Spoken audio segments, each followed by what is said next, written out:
What if Palpatine turned Luke Skywalker instead of Vader? Let's explore the depths of it in the video. Luke Skywalker kneels before the Emperor. His father is dying. He has seconds to choose, and he makes the worst decision of his life. This is the moment everything changes. The moment the hero of Yavin becomes something darker. The moment one terrible bargain rewrites the fate of the entire galaxy. Because in this timeline, Palpatine doesn't want Luke to kill Vader. He wants something far more insidious. He wants Luke to replace him. The throne room of the Death Star crackles with lightning. Luke Skywalker writhes on the floor as the Emperor's power courses through him. Darth Vader lies nearby, broken and dying, his mechanical breathing failing. Palpatine stands over them both, yellow eyes gleaming with triumph. This is the trap he's been building toward for years. Not forcing Luke to kill in anger, but forcing him to surrender out of love. Your father is dying, young Skywalker. Even now, his life support fails. The damage you inflicted, combined with my power, has destroyed him. In moments, he will be gone, unless you serve me.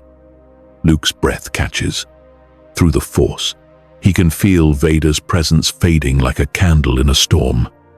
No, this can't be happening. Not after everything. I can save him. Palpatine's voice is soft, almost gentle.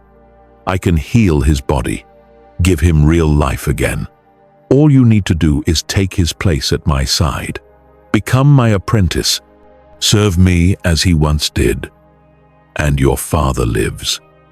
Luke looks at Vader's still form, at the broken machine that was once Anakin Skywalker, the man who fell trying to save someone he loved. And Luke realizes he's being offered the exact same choice. Sacrifice yourself to save your father, or let him die to stay pure. The Jedi would say, let him die. Attachment leads to darkness. But Luke isn't a Jedi anymore. He's a son, watching his father slip away. I'll do it. The words are barely a whisper. I'll serve you. Just save him, please. Palpatine's smile could freeze suns. Done. And with that simple word, Luke Skywalker's fall begins. But this isn't a story of instant corruption. This is something far more insidious. This is the story of how a hero is broken down piece by piece. How good intentions pave the road to hell. How saving one life can cost thousands more. Because Palpatine doesn't want a mindless servant. He wants Luke to choose darkness, to believe he's doing the right thing, even as he becomes a monster. And over the next 6 months, that's exactly what happens. The Emperor saves Vader's life, just as promised. Luke watches as the finest Imperial surgeons rebuild his father's broken body. The burnt tissue healed, the failing cybernetics replaced. Slowly, painfully, Vader returns from the brink of death. But the cost is Luke's soul. Lightning crackles through the throne room of the Death Star. The air itself seems to scream as raw energy arcs between the ancient Sith Lord's fingertips and the writhing body of Luke Skywalker. The young Jedi convulses on the floor, his screams echoing off the cold metal walls. Above him, Emperor Palpatine cackles with delight, his yellow eyes gleaming with malicious satisfaction. On the ground nearby, Darth Vader lies broken and defeated, his breathing labored even through the mechanical respirator that keeps him alive. Strike him down, young Skywalker. Take your weapon. Kill him and take your rightful place at my side. Luke reaches for his lightsaber through the Force.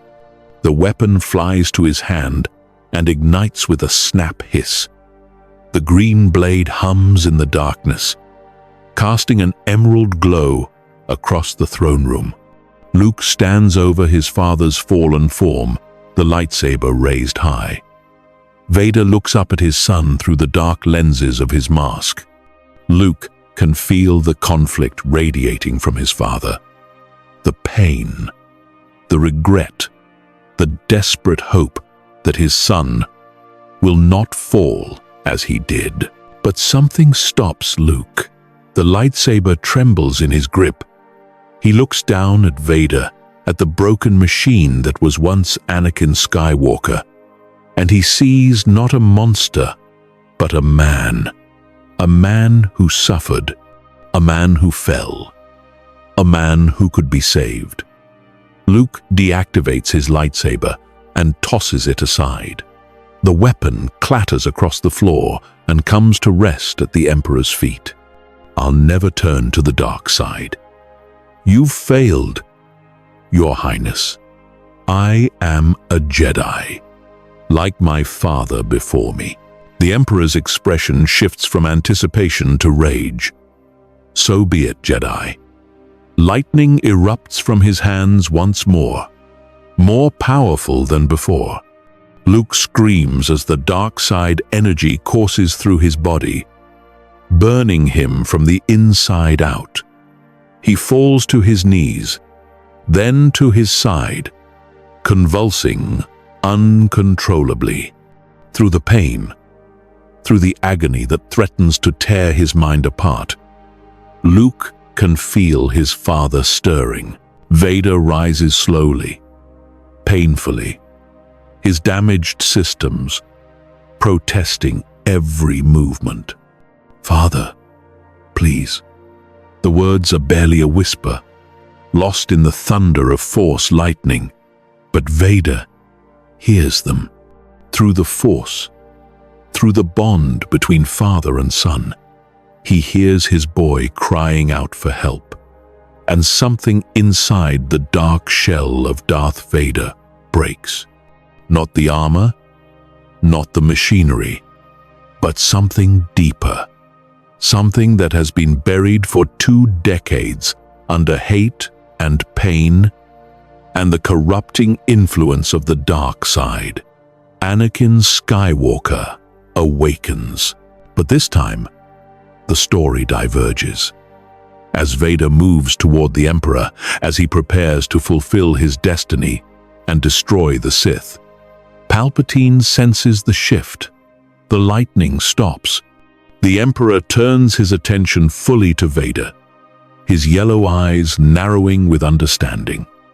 So, the pathetic remnant of Anakin Skywalker finally resurfaces. How touching, how predictable, and how utterly pointless. Palpatine raises both hands and a wave of pure dark side energy slams into Vader. The Dark Lord is thrown backward, crashing into the wall with enough force to crack the metal plating. His already damaged life support systems spark and fail. Alarms blare inside his helmet as his body begins to shut down. Luke watches in horror as his father collapses, his mechanical breathing becoming erratic, then stopping altogether. No! Luke tries to rise, but his burned and damaged body won't respond. He can only watch as Vader's hand reaches out toward him, trembling before falling still. Palpatine descends the steps from his throne, slowly, deliberately. His robes billow around him like dark wings. He stands between the fallen Skywalkers, father and son, one dead or dying, the other broken and burned. How poetic, how tragic. The great Anakin Skywalker, the chosen one, dies trying to save his son. And his son dies, having achieved nothing. But perhaps it doesn't have to end this way. Luke looks up at the Emperor through pain-blurred eyes. What? Your father is dying, young Skywalker. Even now, his body fails. The damage you inflicted in your duel, combined with my power, has destroyed what remained of his life support. In moments, he will be gone, but I can save him. Luke's breath catches. You're lying. Am I? Feel through the Force. Sense your father's life ebbing away. You know I speak the truth. And despite everything, Luke does know. He can feel Vader's presence fading, growing dimmer by the second. The Force bond between them, newly forged and fragile, begins to fray and break. Why would you save him? You were just trying to kill him, because he is no longer useful to me. But you, young Skywalker, you have potential he never possessed. You are stronger in the Force. You are younger, more vital, uncorrupted by decades of cybernetics and pain. Most importantly, you have something he lost long ago. You have the capacity to truly care. And that, paradoxically, makes you the perfect apprentice. Luke tries to process this through his pain. The Emperor is offering him a deal, a terrible bargain. But what choice does he have? If he refuses, Vader dies. If he accepts, Vader lives. But Luke becomes everything he swore to fight against. I sense your conflict. Good. Use it. You believe the dark side is evil, that the Sith are monsters. But what is more evil? Letting your father die to maintain your precious principles, or embracing power to save the life of someone you love? The Jedi would say you should let him die. They would preach about attachment and the dangers of emotional bonds. But you know better, don't you? You've always known the Jedi were wrong. Luke's mind races. He thinks of Obi-Wan telling him his father was dead, murdered by Darth Vader. A certain point of view, the old Jedi had said. He thinks of Yoda refusing to train him, insisting he was too old, too emotional, too dangerous. He thinks of the old Jedi Order that took children from their families, that forbade love and attachment, that ultimately failed so completely they were destroyed.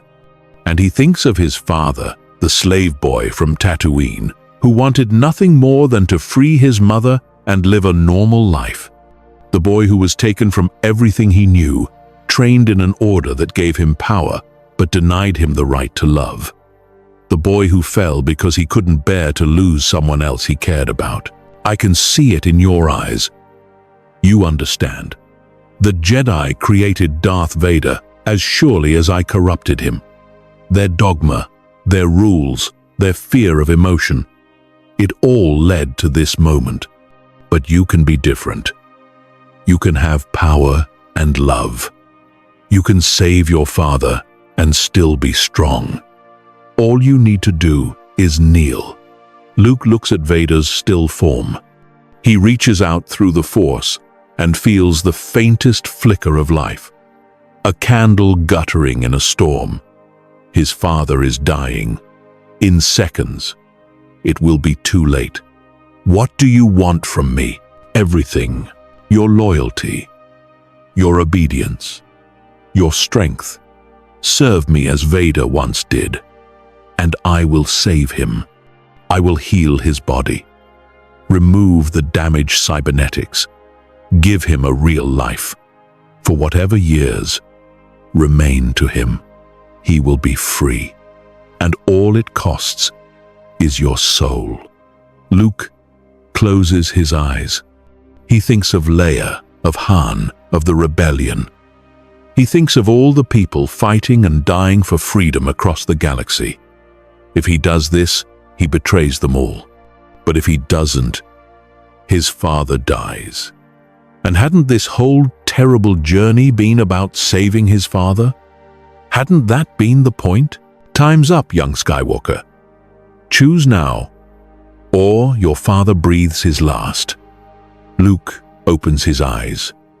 The decision is made. He can see no other path, no other choice that doesn't end in his father's death. And if he has learned anything from the Jedi's failures, it's that sometimes you have to make the hard choice, the painful choice, to save those you love. Even if it damns you, I'll do it. I'll serve you. Just save him.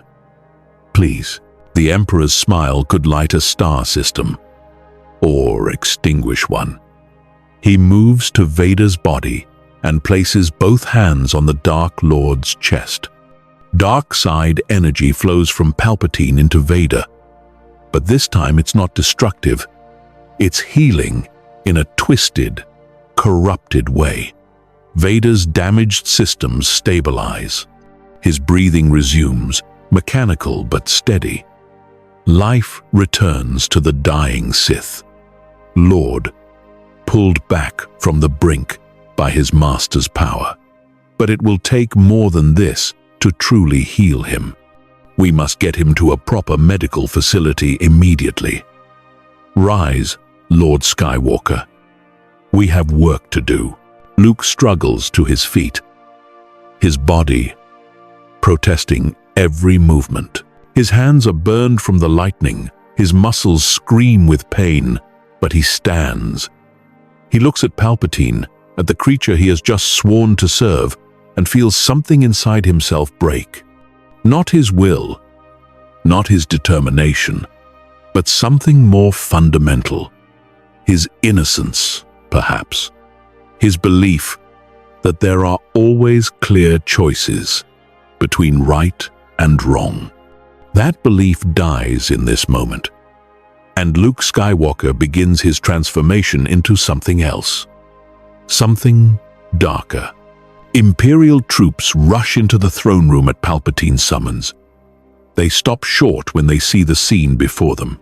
The Emperor standing triumphant, Lord Vader, fallen but alive, and a young man in black, burned and damaged, standing at the Emperor's side.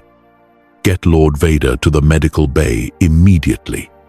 He is to receive the finest care available. I want him stabilized and prepared for extensive reconstructive surgery. As for this one, Palpatine gestures to Luke. He is my new apprentice. You will address him as Lord Skywalker and obey him as you would obey me. Is that understood? Yes, Your Highness. The troops move efficiently, loading Vader onto a repulsor stretcher and preparing to transport him. Luke watches them, take his father away, wondering if he's made a terrible mistake. But it's too late now. The deal is struck. The bargain is sealed. And Luke Skywalker belongs to the Emperor. In the hangar bay of the Death Star, the Millennium Falcon accelerates toward the exit. Han Solo grips the controls, his knuckles white. Beside him, Lando Calrissian monitors the sensors, watching for any sign of pursuit. In the main hold, Leia Organa sits with her head in her hands, overwhelmed by the conflicting emotions flowing through the Force. They made it. The Death Star is about to be destroyed by the rebel fleet. Wedge Antilles and his squadron are making their attack run even now. Victory is seconds away, but it feels hollow. It feels wrong, because Luke isn't with them. Leia, we have to go. We can't wait any longer. I know, but something's wrong. I can feel it. Luke he's different. Something's changed. Suddenly, Leia gasps and clutches her chest. Her face goes pale. Han immediately turns in his seat. What? What is it? It's Luke. He's... Oh no. What did he do?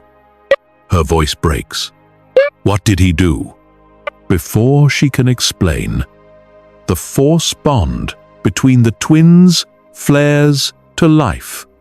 For a moment, Leia can see through Luke's eyes. She sees the throne room. She sees the Emperor. She sees Vader being carried away by stormtroopers. And she feels Luke's decision, his terrible choice, echoing through the Force like a death knell. No. Luke. No. What's happening? Talk to me. He turned. Luke turned to the dark side.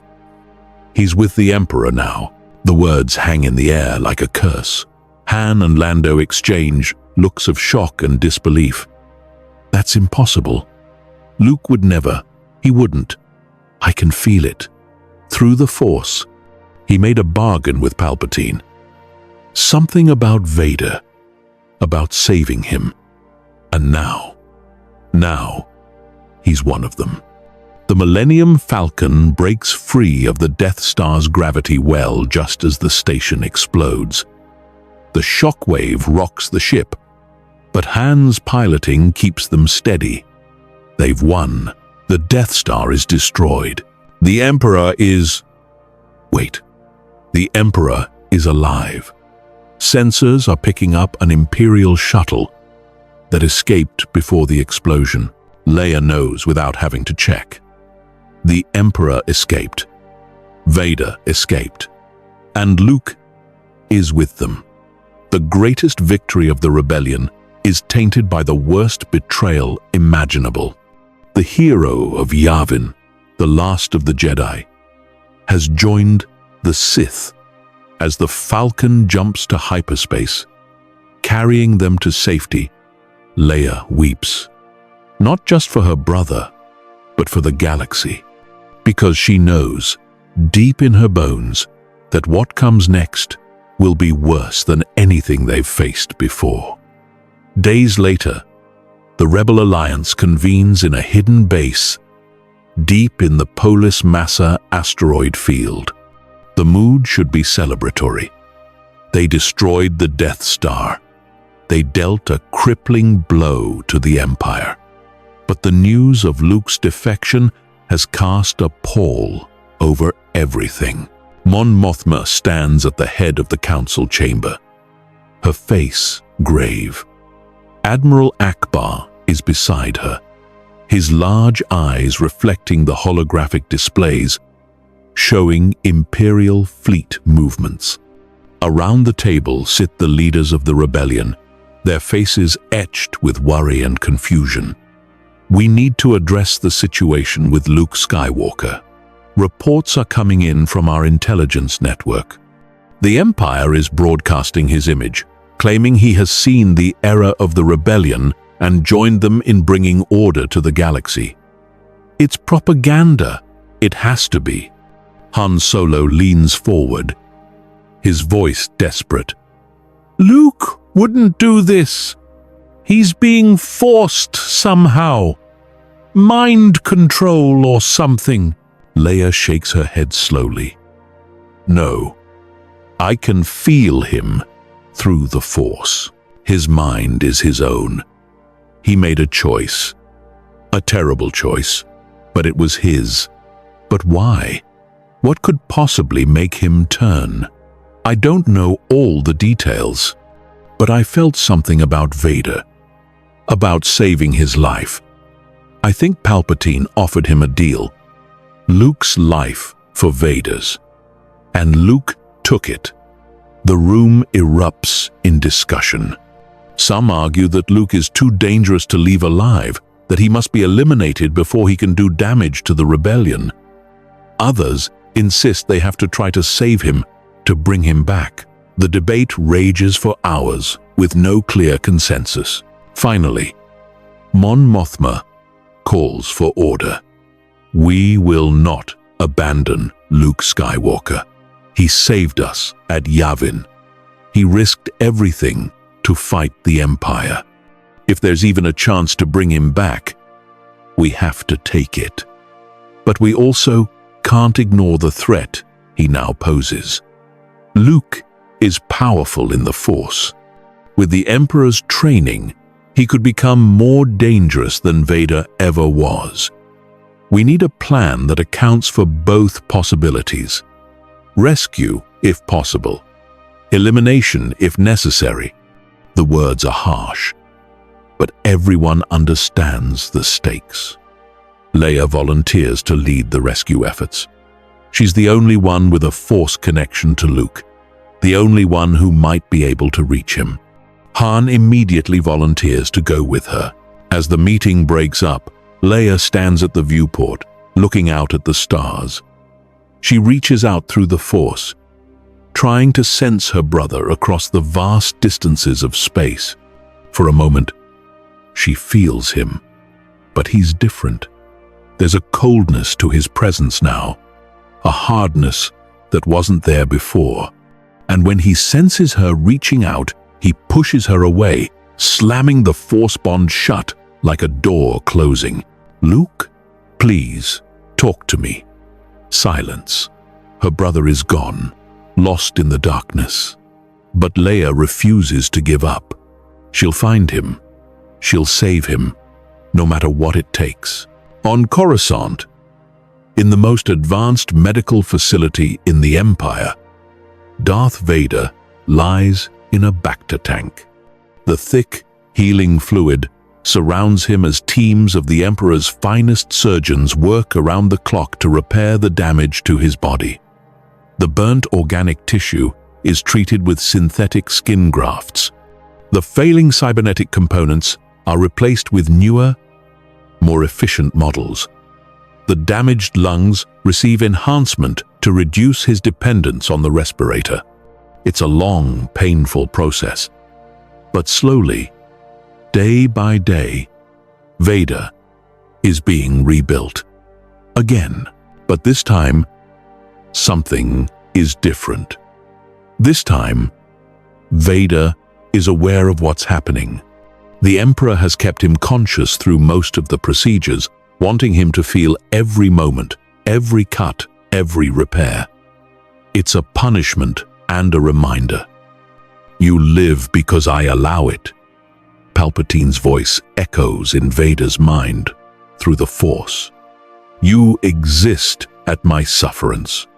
And your son, your precious Luke, he is mine now. All because you were too weak to save yourself." Vader wants to rage, to scream, to lash out with the Force. But he can't. His body is still too damaged, too dependent on the machines keeping him alive. He's trapped, helpless, forced to watch as his master corrupts his son. Through the Force, Vader can sense Luke in the palace somewhere. He can feel the boy's confusion, his pain, his desperate attempt to justify what he's done. And Vader understands because he's been there. He knows exactly what Luke is going through. The rationalizations, the belief that you're doing it for good reasons, the slow, insidious corruption that you don't even notice until it's too late. Vader wants to warn him. He wants to tell his son to run, to escape, to not make the same mistakes he did. But he can't speak, can't move, can't do anything but float in the Bacta tank and curse his own weakness. In his quarters in the Imperial Palace, Luke Skywalker stands before a mirror. He barely recognizes the person staring back at him. His face is haggard, older somehow, despite only days having passed. His eyes, once bright with hope and determination, now hold a shadow of doubt. His hands, still bandaged from the Emperor's lightning, tremble as he clenches them into fists. "What have I done?" The question echoes in his mind, over and over. He saved his father. That was the right thing to do, wasn't it? The Jedi would have let Vader die. They would have called it justice, or the will of the Force, or some other cold platitude. But Luke couldn't do it. He couldn't watch his father die, not when there was a chance to save him, but the cost. The Emperor owns him now. Luke can feel the dark presence of Palpatine everywhere in the palace, seeping into the very walls. The dark side is strong here, oppressive, suffocating, and worst of all, Luke can feel it responding to him. The anger he feels at the Emperor for putting him in this position, the fear that he's made a mistake, the guilt over betraying the rebellion. All of these emotions feed the dark side, make it stronger, make Luke stronger in terrible ways he never wanted. There's a knock at the door. Enter. An Imperial officer steps in, his uniform immaculate, his posture rigid with military discipline. "My lord, the Emperor requests your presence in his throne room." "Of course. Tell him I'll be there shortly." The officer salutes and leaves. Luke takes a deep breath, trying to center himself the way Yoda taught him. But the meditation techniques of the Jedi seem hollow now, ineffective against the corruption growing inside him. He thinks about running, just stealing a ship and fleeing to the Outer Rim, finding some backwater planet where neither the Empire nor the Rebellion can find him. But he knows that's impossible. Palpatine would hunt him down. And besides, he made a deal. Vader's life for his service. If he runs, Palpatine might kill his father out of spite. So Luke straightens his black robes, checking that they're properly arranged. The Emperor had provided him with new clothes, all in black, all cut in a style that deliberately echoes Vader's attire. The symbolism isn't subtle. Luke is being positioned as the new Darth Vader, the Emperor's enforcer and right hand. The thought makes Luke sick, but he pushes the feeling down. He has to stay focused, has to find a way through this. Maybe he can change things from the inside. Maybe he can use his position to do good, to limit the Empire's cruelty, to protect people. It's a comforting thought. Luke clings to it as he walks through the palace corridors toward the throne room. The Emperor's throne room is a vast chamber of dark stone and darker purpose. Ancient Sith relics line the walls, their presence creating a miasma of dark side energy that makes Luke's skin crawl. Palpatine sits on his throne, his withered hands resting on the armrests, his yellow eyes gleaming with satisfaction as Luke enters. "Ah, young Skywalker. Come, we have much to discuss." Luke approaches and, after a moment's hesitation, kneels. The gesture feels like surrender, like giving up some essential part of himself. But he does it anyway. "Rise, my apprentice. We are past the need for such formalities when we are alone. You may speak freely here." Luke stands, meeting the Emperor's gaze. "How is my father?" "Alive, thanks to our bargain. The surgeons report that his condition is improving. With time and proper care, he will recover. He will never be as strong as he once was, but he will live. That's what you wanted, isn't it?" "Yes." "Good. Then let us discuss your future. You have sworn to serve me, and I will hold you to that oath. But I am not an unreasonable master. I understand that this transition is difficult for you. You have been raised on Jedi propaganda, taught to see the dark side as evil. These misconceptions must be corrected. The dark side is not evil, Luke.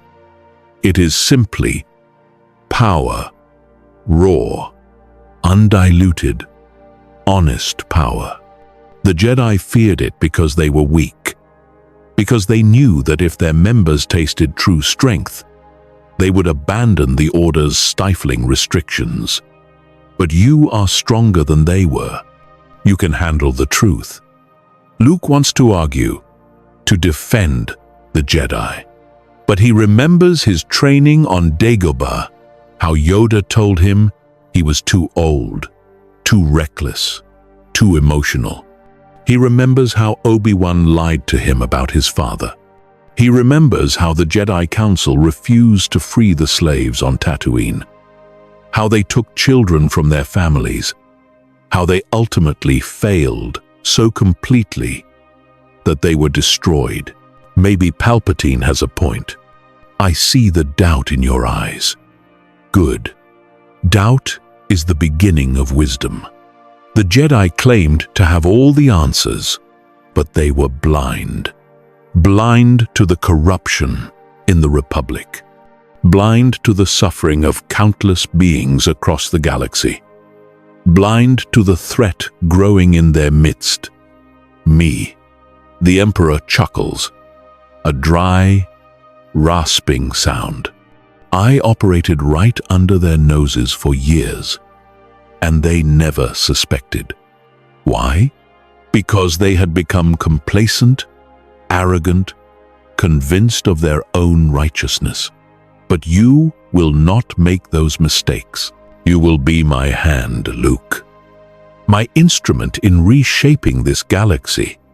Together, we will bring true order, true peace, not the false peace of the Republic, where corruption flourished and the weak suffered, but real peace, enforced by strength and maintained by power.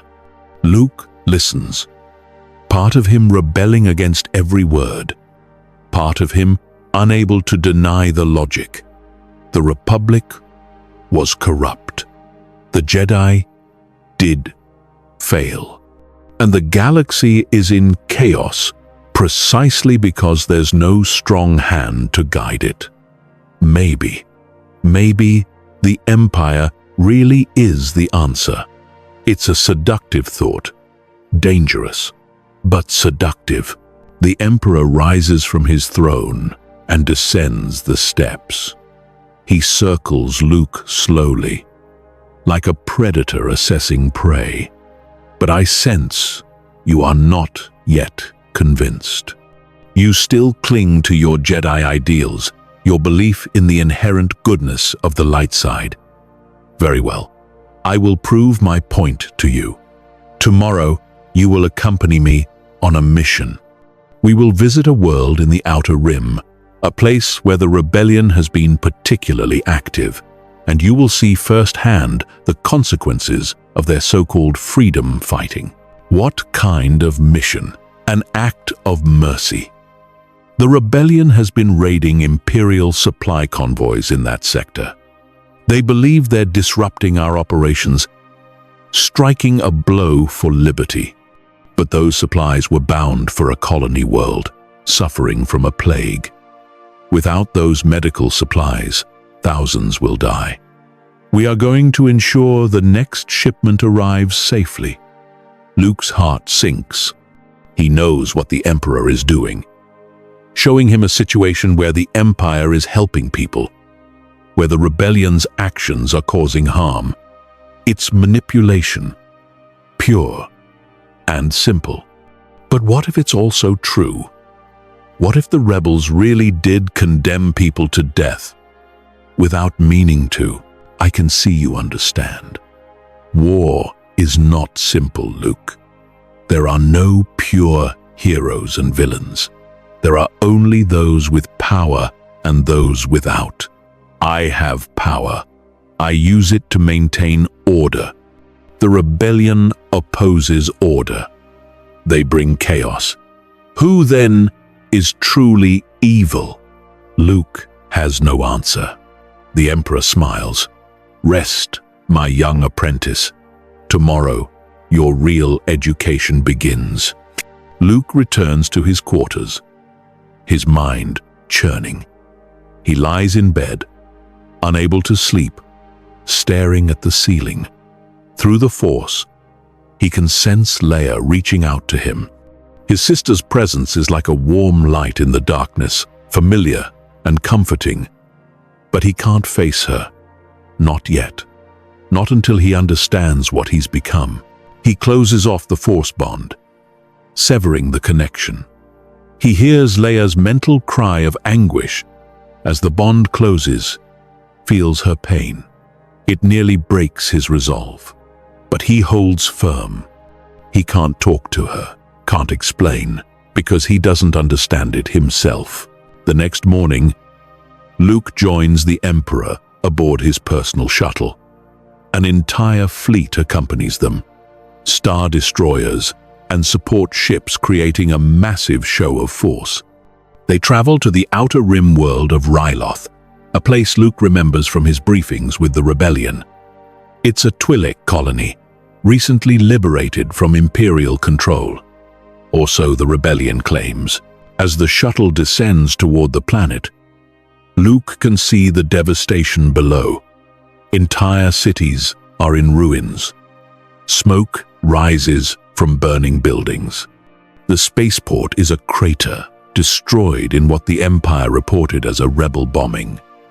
Palpatine points to the destruction. This is what liberation looks like. Luke, the rebels attacked the Imperial garrison here 6 months ago. They killed the governor, destroyed the infrastructure, and left. They called it a victory. But look at what they left behind. The shuttle lands in what remains of the capital city. Luke and the Emperor disembark, surrounded by stormtroopers. Imperial officers rush forward to greet them, but Palpatine waves them away. He wants Luke to see this unfiltered. They walk through the streets, and Luke's horror grows with every step. People are starving. The medical clinics are overwhelmed with sick and dying. Children beg for food. The elderly lie in the streets, too weak to move. And everywhere, there's anger. Anger at the Empire for abandoning them. Anger at the rebellion for destroying their world and leaving them to suffer. Why haven't you helped them? Luke asks, his voice thick with emotion. We are helping them now. That's why we're here. The Emperor snaps his fingers, and the stormtroopers begin unloading supplies from the shuttle. Food, medicine, building materials. The people swarm forward, desperate. Imperial officers distribute the supplies in an orderly fashion, ensuring everyone gets something. Luke watches as a Twi'lek mother clutches a package of food to her chest, tears streaming down her face. He watches as an old man receives medicine that will save his life. He watches as the Empire, the evil Empire he's been fighting against, helps these people. Where was the rebellion? Why did they destroy this place and leave? The rebels believe that any price is acceptable in their fight against tyranny. They don't care about the collateral damage. They don't care about the people who suffer because of their actions. They only care about their abstract ideals of freedom and democracy. The Emperor's voice is soft, almost gentle. But I care, Luke. I rule an empire, yes, but I rule it. I maintain order. I ensure that people have food, medicine, security. Is that evil? Luke doesn't answer. He can't. Because standing here, seeing the suffering caused by the rebellion's actions, he's not sure anymore.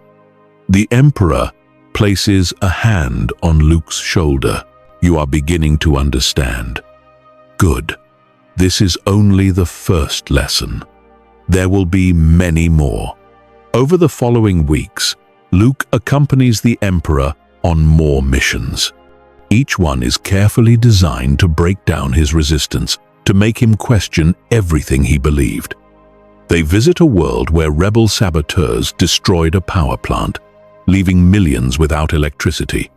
They stop a rebel attack on what Luke is told is a weapons facility, only to find it's actually a civilian research station. They hunt down a rebel cell that was planning to assassinate an imperial governor. And Luke discovers the governor was actually popular with his people, having improved their lives significantly.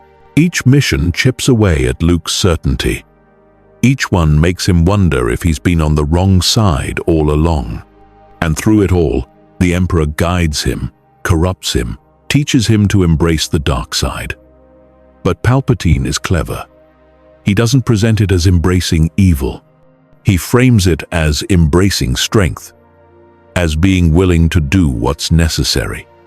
When Luke learns Force Choke to subdue an assassin without killing him, Palpatine calls it mercy. When Luke learns Force Lightning to disable a rebel bomb, Palpatine calls it precision. Every dark side power is reframed as a tool, morally neutral, judged only by how it's used. And slowly, Luke begins to believe it. The turning point comes 6 weeks after Luke's defection. The Emperor summons him to a meditation chamber deep within the palace. The room is circular, with walls of polished black stone that seem to absorb light. In the center sits a small altar, and on that altar rests Luke's lightsaber, the weapon he threw away in the throne room of the Death Star. The weapon he claimed he would never use in anger or hate. Take it, the Emperor commands. It's time to complete your transformation. Luke approaches the altar slowly.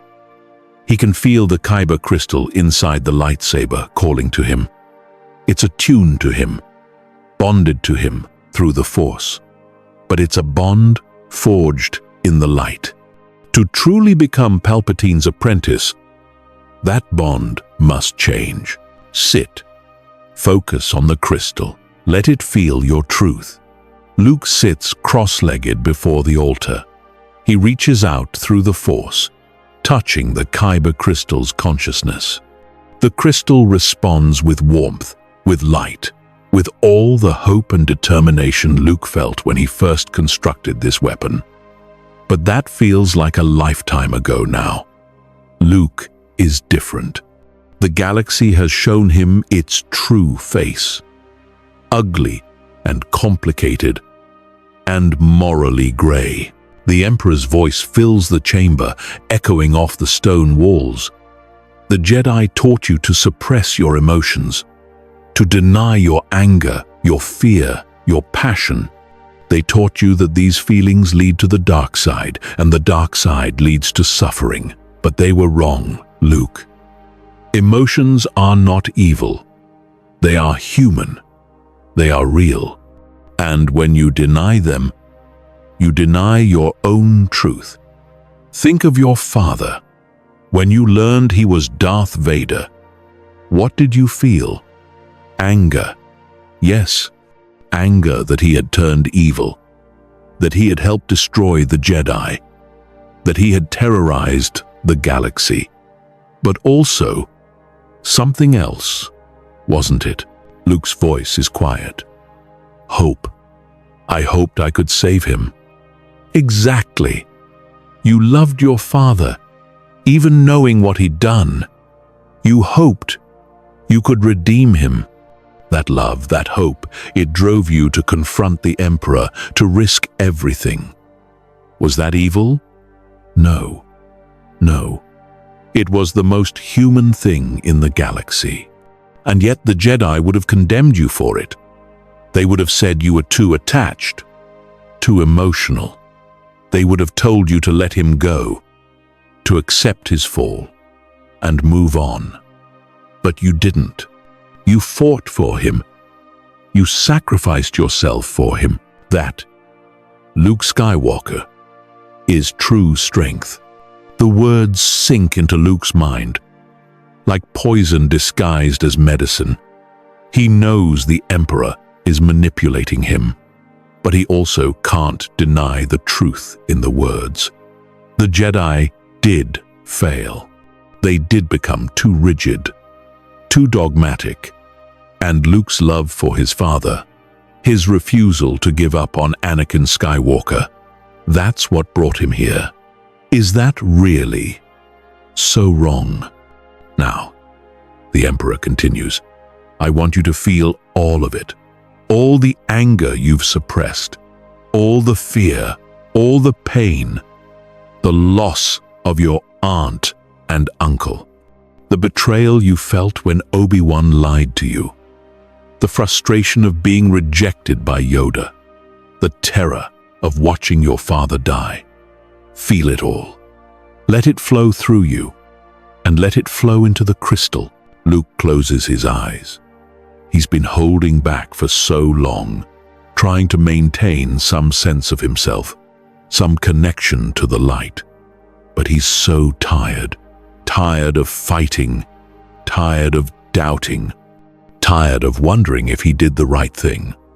So he lets go. The memories come flooding back. His aunt and uncle's burning corpses on Tatooine, the stormtroopers who killed them on orders from the Empire he now serves. The anger rises, hot and fierce. Obi-Wan telling him his father was dead, lying to him, manipulating him from beyond the grave even now. His Force ghost, nowhere to be found when Luke needs guidance most. The resentment builds. Yoda refusing to train him, telling him he was too old, too dangerous, making him feel like a failure before he even began. The hurt swells. Vader's revelation on Bespin, the horror and betrayal of learning the truth, the agony of Han being frozen in carbonite, the guilt of failing his friends.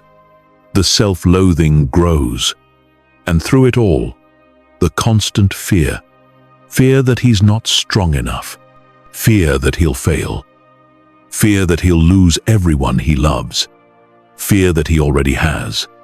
The emotions pour out of Luke in a torrent, and through the Force, they flow into the Kyber crystal.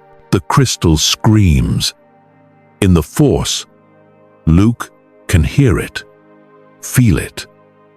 But Luke is too strong, and the emotions are too powerful. Slowly, inexorably, the crystal begins to change. The light inside it dims. The warmth turns cold. The hope becomes despair. And the crystal bleeds. When Luke opens his eyes, they flash yellow for a moment before returning to blue. He picks up the lightsaber with trembling hands and ignites it. The blade that was once green now burns crimson red. The color of anger, the color of pain, the color of the Sith. The Emperor claps slowly, the sound echoing through the chamber. Magnificent. You have taken the first true step into darkness. Lord Skywalker, how do you feel? Luke stares at the red blade, at the symbol of everything he's become. Empty. Good.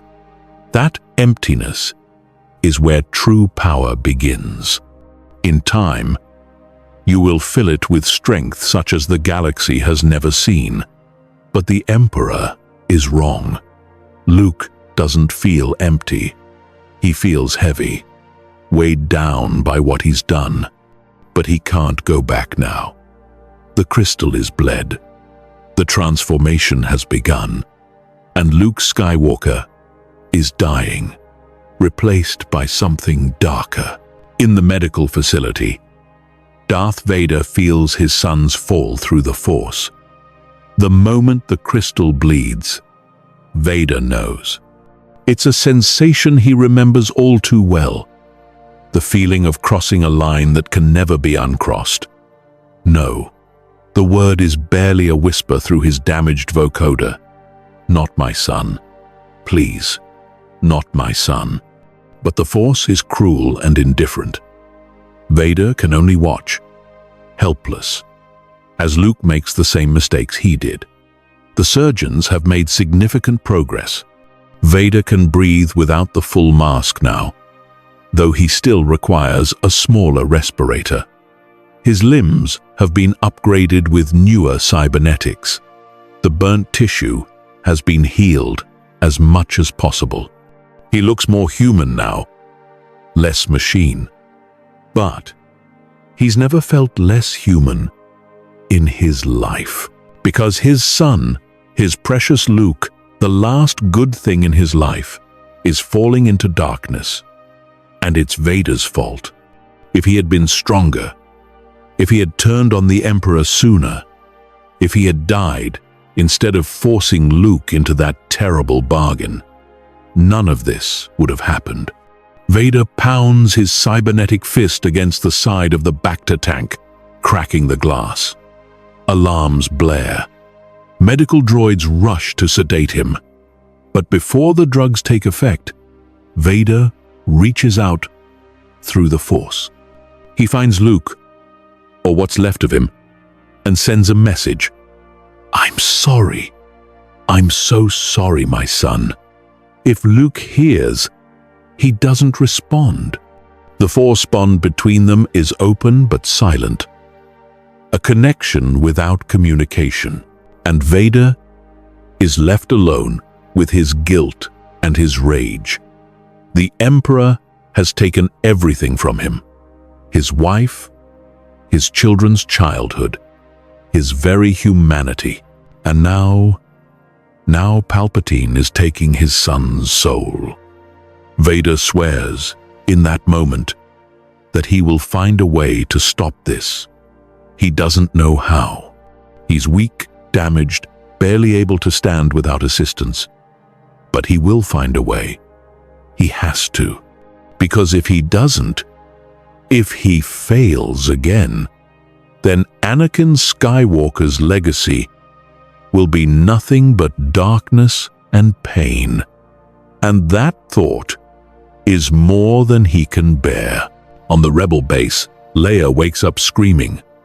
Han is at her side immediately, holding her, trying to comfort her. "What is it? What's wrong?" "It's Luke. Something happened. Something terrible." Through the Force bond, even closed as it is, Leia felt the moment her brother bled his kyber crystal. She felt his pain, his anger, his fall. And she knows, with horrible certainty, that they're running out of time. If they don't reach Luke soon, if they don't find a way to bring him back, he'll be lost forever. We have to move faster. We have to find him. We will, Princess. I promise. But Han's words ring hollow, because they've been trying to find Luke for weeks now, and every lead has gone nowhere. The Empire has hidden him well, keeping him close to the Emperor, always surrounded by troops and defenses. The rebellion can't get to him. Not yet. But Leia refuses to give up. She spends her days training in the Force, guided by the few Jedi texts they've recovered, and by the faint whispers of Obi-Wan's Force ghost, when he deigns to appear. She's not as strong as Luke, not as naturally gifted, but she's determined. And determination, she's learning, is its own kind of power. At night, she reaches out through the Force bond, trying to touch her brother's mind. Sometimes, for brief moments, she succeeds. She feels his confusion, his pain, his desperate attempts to justify what he's doing. And she sends him love, warmth, the memory of family, trying to remind him of who he is, trying to give him a lifeline back to the light. "Luke, please, come home." But her brother doesn't answer. And with each passing day, his presence in the Force grows colder, more distant, more like Vader. Leia is terrified she's losing him, but she keeps trying, because that's what family does. You never give up, no matter how dark it gets. 3 months after Luke's defection, the Emperor decides it's time for his apprentice's first real mission. Not a staged demonstration of imperial benevolence, but an actual military operation. There's a rebel cell on Dantooine, hidden in the ruins of an old Jedi enclave. They've been conducting raids on Imperial convoys, stealing supplies and weapons. The Emperor wants them eliminated, and he wants Luke to do it. This is your test, Lord Skywalker. You have trained well. You have learned much. But training means nothing without application. Go to Dantooine, find these terrorists, and eliminate them. All of them. Luke hesitates. This is different from the other missions. Before, he could tell himself he was helping people, stopping attacks, protecting innocents. But this is pure aggression. Hunting down rebels and killing them. People who, 3 months ago, he would have called friends and allies. I sense your doubt. Let me be clear. These rebels have killed Imperial citizens.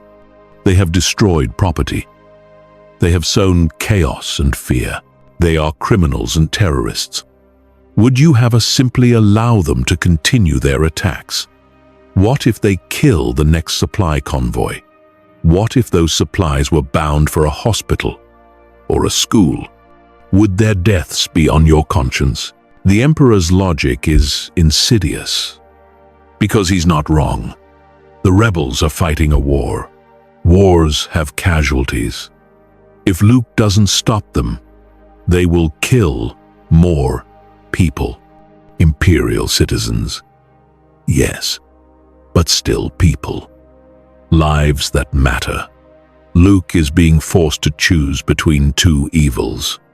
Let the rebels continue their attacks and accept responsibility for future deaths. Or stop them now, permanently, and live with the blood on his hands. It's an impossible choice, which is exactly what the Emperor wants. I'll go, but I want to try to capture them, not kill them. Give them a chance to surrender. Palpatine's smile is indulgent. Of course, my apprentice. I would expect no less. You still cling to mercy. That's admirable. Naive, but admirable. Very well. Offer them a chance to surrender. But when they refuse, as they will, you will do what must be done. Luke departs for Dantooine with a battalion of stormtroopers. The journey gives him time to think, to prepare himself mentally for what's coming. He tells himself that if the rebels surrender, no one has to die, that he can resolve this without bloodshed.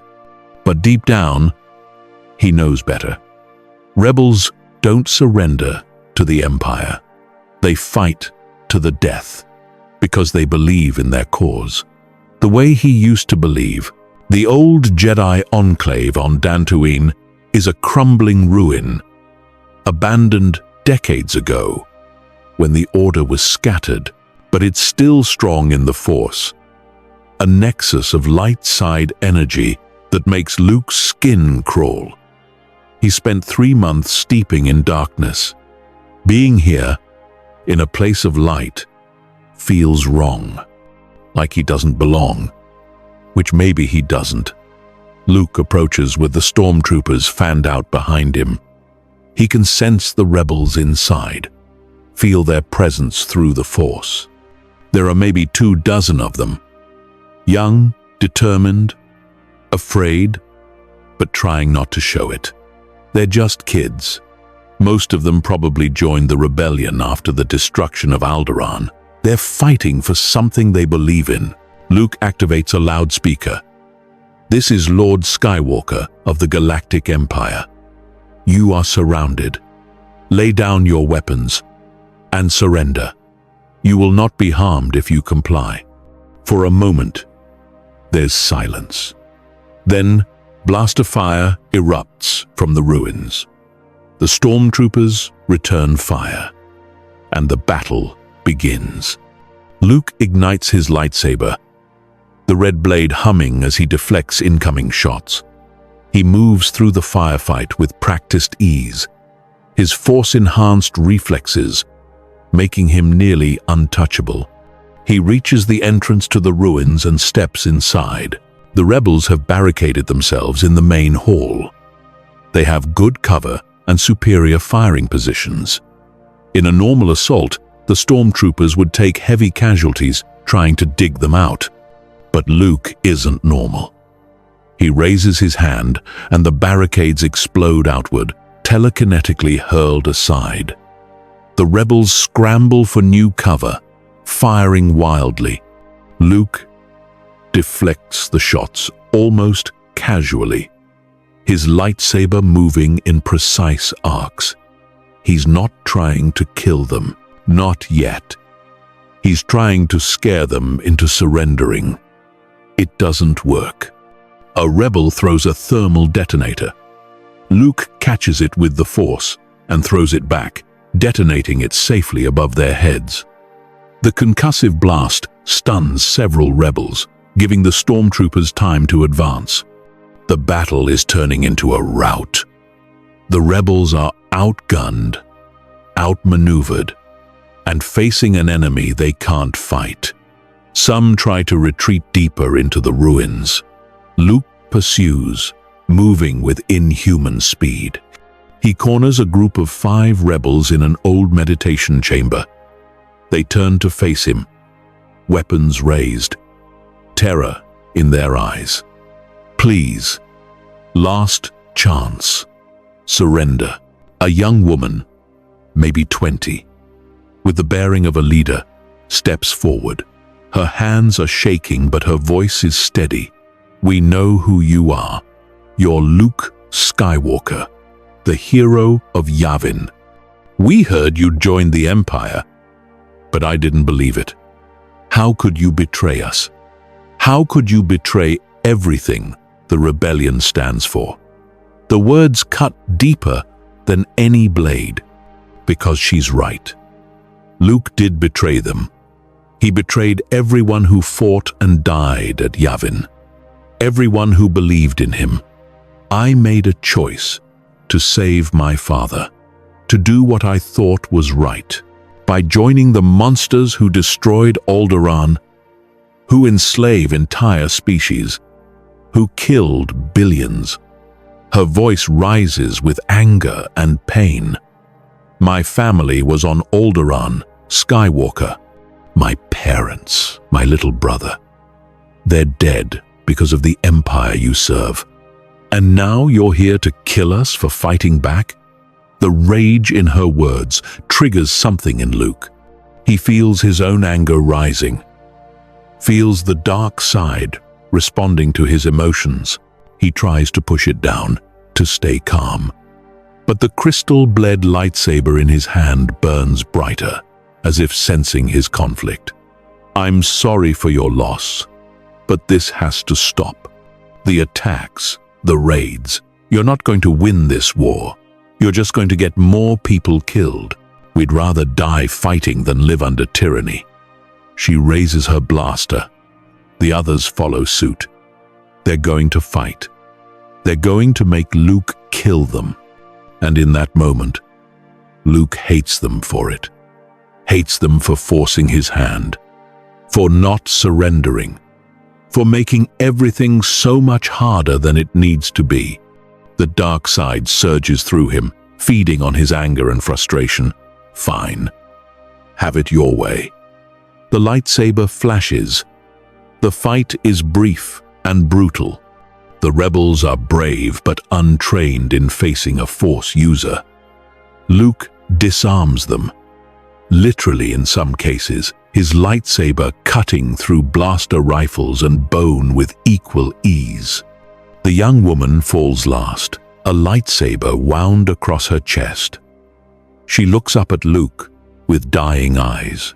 "You've become the very thing you swore to destroy." Her last words echo in the chamber as she dies. Luke stands among the bodies, his lightsaber humming, his hands shaking. The stormtroopers enter behind him and begin securing the area. They don't seem bothered by the carnage. To them, this is just another successful operation. But to Luke, it's a breaking point. He just killed 5 people, 5 rebels who were fighting for freedom. People who, in another life, he would have fought beside.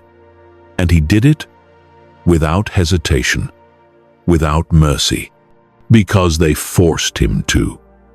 That's what he tells himself. They forced him. They wouldn't surrender. What choice did he have?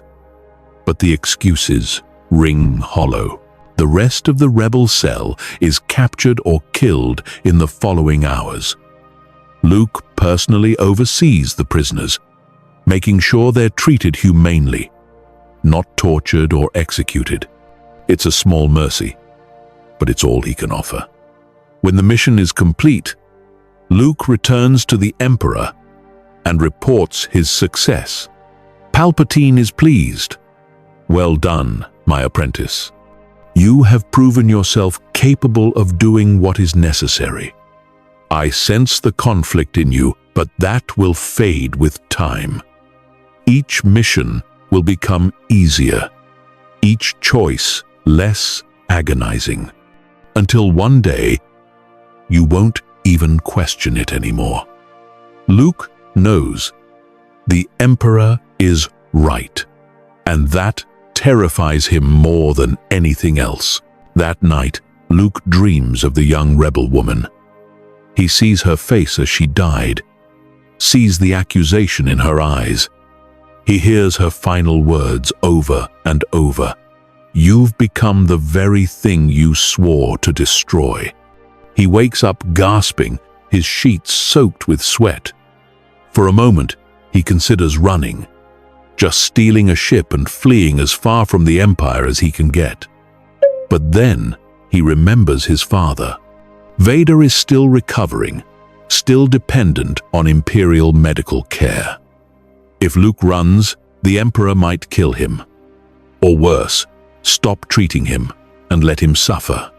Luke is trapped by his own choice. The bargain he made binds him as surely as any chains.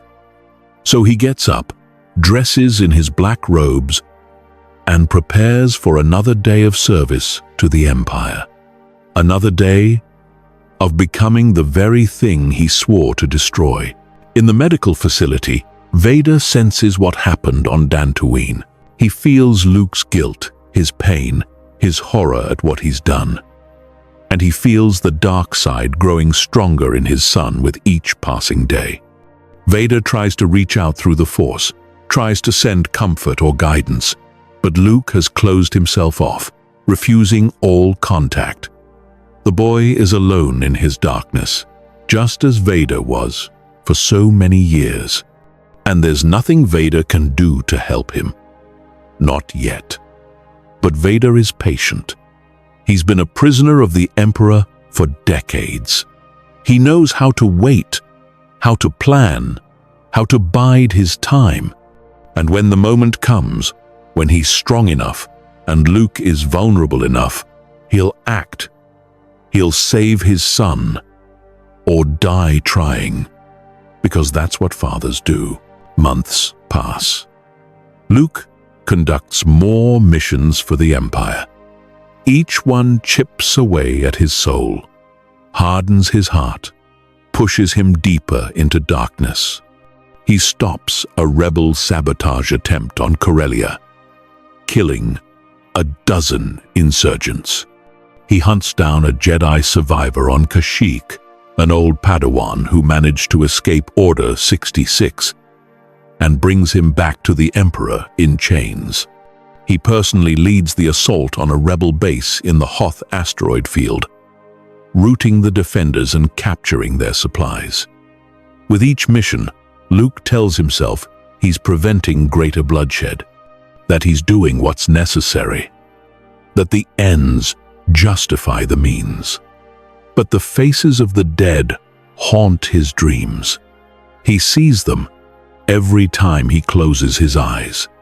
The rebel woman on Dantooine, the Jedi he captured, the countless stormtroopers and civilians who died in the crossfire of his operations. They all look at him with accusation, asking the same question: was it worth it? Was saving one man worth all these deaths? Luke doesn't have an answer. Or rather, he does, but he can't admit it to himself, because the answer is no. It wasn't worth it. Nothing could be worth this. But he's in too deep now. He's killed too many people, betrayed too many allies. There's no going back. So he keeps moving forward, one mission at a time, one compromise at a time, until the day comes when he doesn't recognize himself anymore. The day when Luke Skywalker truly dies and only Lord Skywalker remains. The Emperor watches his apprentice's corruption with satisfaction. Luke is progressing even faster than Palpatine hoped. The boy is powerful, skilled, and, most importantly, obedient. He questions orders sometimes, shows flashes of his old heroic nature, but he always complies in the end, always does what he's told, because he's afraid. Afraid of what will happen to his father if he doesn't. And fear, Palpatine knows, is the most reliable chain of all. But the Emperor is not satisfied with simply having a powerful apprentice. He wants to remake Luke entirely, to burn away every trace of the Jedi and forge something new, something perfect. And to do that, Luke must face his greatest test yet. He must confront his father. Vader has been out of the medical facility for weeks now. His body is as healed as it's going to get. He's weaker than he was before. His connection to the Force diminished by his injuries and his crisis of conscience. But he's mobile, functional, and seething with resentment toward his master. Palpatine knows that Vader is planning something. He can sense the former Dark Lord's hatred, his desperate desire to save his son. And the Emperor decides to use that against both of them. He summons them both to the throne room, father and son, standing on opposite sides of the chamber, neither one willing to make the first move. Lord Vader, Lord Skywalker, I have called you here for a reason. It has been 6 months since young Luke joined us. 6 months of training, of missions, of growth. He has proven himself a worthy apprentice. But there remains one final test, one that will determine whether he is truly committed to the dark side, or whether he still clings to the pathetic sentimentality that makes the light side so weak. Luke's stomach drops. He knows what's coming before the Emperor even says it. You will fight, father against son, and only one of you will walk away. No, Luke's voice is firm. I won't do it. I joined you to save his life, not to kill him. Palpatine's smile is cruel. Then you have already failed, because Vader will not show you the same mercy. Vader's voice, still mechanical despite the surgeries, cuts through the tension. I will not fight my son. You no longer have a choice. The Emperor raises his hands and Force lightning erupts, striking both Vader and Luke simultaneously. They scream as the energy courses through them, driving them to their knees. Fight, or I will kill you both and start over with new apprentices. There are always more Force sensitives, always more potential to exploit. You are both expendable. The lightning intensifies. Luke can feel his skin burning, his muscles seizing. He looks across the chamber at his father and sees the same pain, the same horror, and he realizes that the Emperor isn't bluffing. Palpatine will kill them both if they don't comply, because to him, they're just tools, useful but replaceable. "Father," Luke gasps through the pain. "I'm sorry." He raises his hand, and force pushes Vader back. The lightning stops. Palpatine leans back in his throne, watching with glee. Vader struggles to his feet, his weaker body protesting. He ignites his lightsaber, a red blade that mirrors Luke's. The father and son circle each other, neither one wanting to make the first move. "Please, son, don't do this. We don't have a choice. If we don't fight, he'll kill us both. Then let him kill me. I've lived too long already. But you still have a chance. Run. Escape. Don't let him corrupt you further." "I can't. I won't." Luke attacks. His lightsaber crashes against Vader's in a shower of sparks. The older man blocks the strike, but barely, his weakened body struggling against his son's youth and power. They exchange a flurry of blows, neither one truly trying to hurt the other. They're going through the motions, hoping the Emperor will be satisfied with a show of combat. He isn't. "More conviction," Palpatine shouts. "Fight like you mean it, or face my wrath again." Luke feels the threat of lightning behind the words. He presses his attack harder, his lightsaber moving faster, striking with more force. Vader defends desperately, falling back step by step. His cybernetic limbs aren't responding as well as they should. The upgrades are good, but they're not perfect, and he's out of practice, weakened by months of medical recovery. Luke sees his father struggling and feels torn. Part of him wants to hold back, to refuse this sick test, but the dark side whispers to him, feeding on his anger and fear. If he holds back, the Emperor will kill them both. If he fights seriously, at least one of them might survive. At least his father's sacrifice won't have been for nothing. So, Luke stops holding back. His attacks become a blur of red light, his lightsaber striking again and again. Vader blocks, parries, tries to counter, but he's overmatched, and they both know it. Luke's blade slips through his defense and scores a burning line across Vader's shoulder. The Dark Lord stumbles back, his damaged lungs heaving with effort. "Luke, please, I know you're still in there. I know my son hasn't completely fallen. Fight him, not me. Turn your anger on the Emperor, not on your father." For a moment, Luke hesitates. He looks at Vader, at the man who was once Anakin Skywalker, the man who fell trying to save someone he loved, just like Luke is falling now. They're the same, trapped by their choices, enslaved by their fear of loss. And Luke realizes that his father is right. The real enemy isn't Vader. It's Palpatine. It's always been Palpatine. Luke lowers his lightsaber. He turns to face the Emperor. "No, I won't do this. I won't kill my father. I won't give you that satisfaction." Palpatine's expression shifts from amusement to fury. "Foolish boy, you dare defy me? Then you will die with him." The Emperor unleashes a torrent of Force lightning, more powerful than before. The energy engulfs both Skywalkers, driving them to the ground. Luke screams, his body convulsing.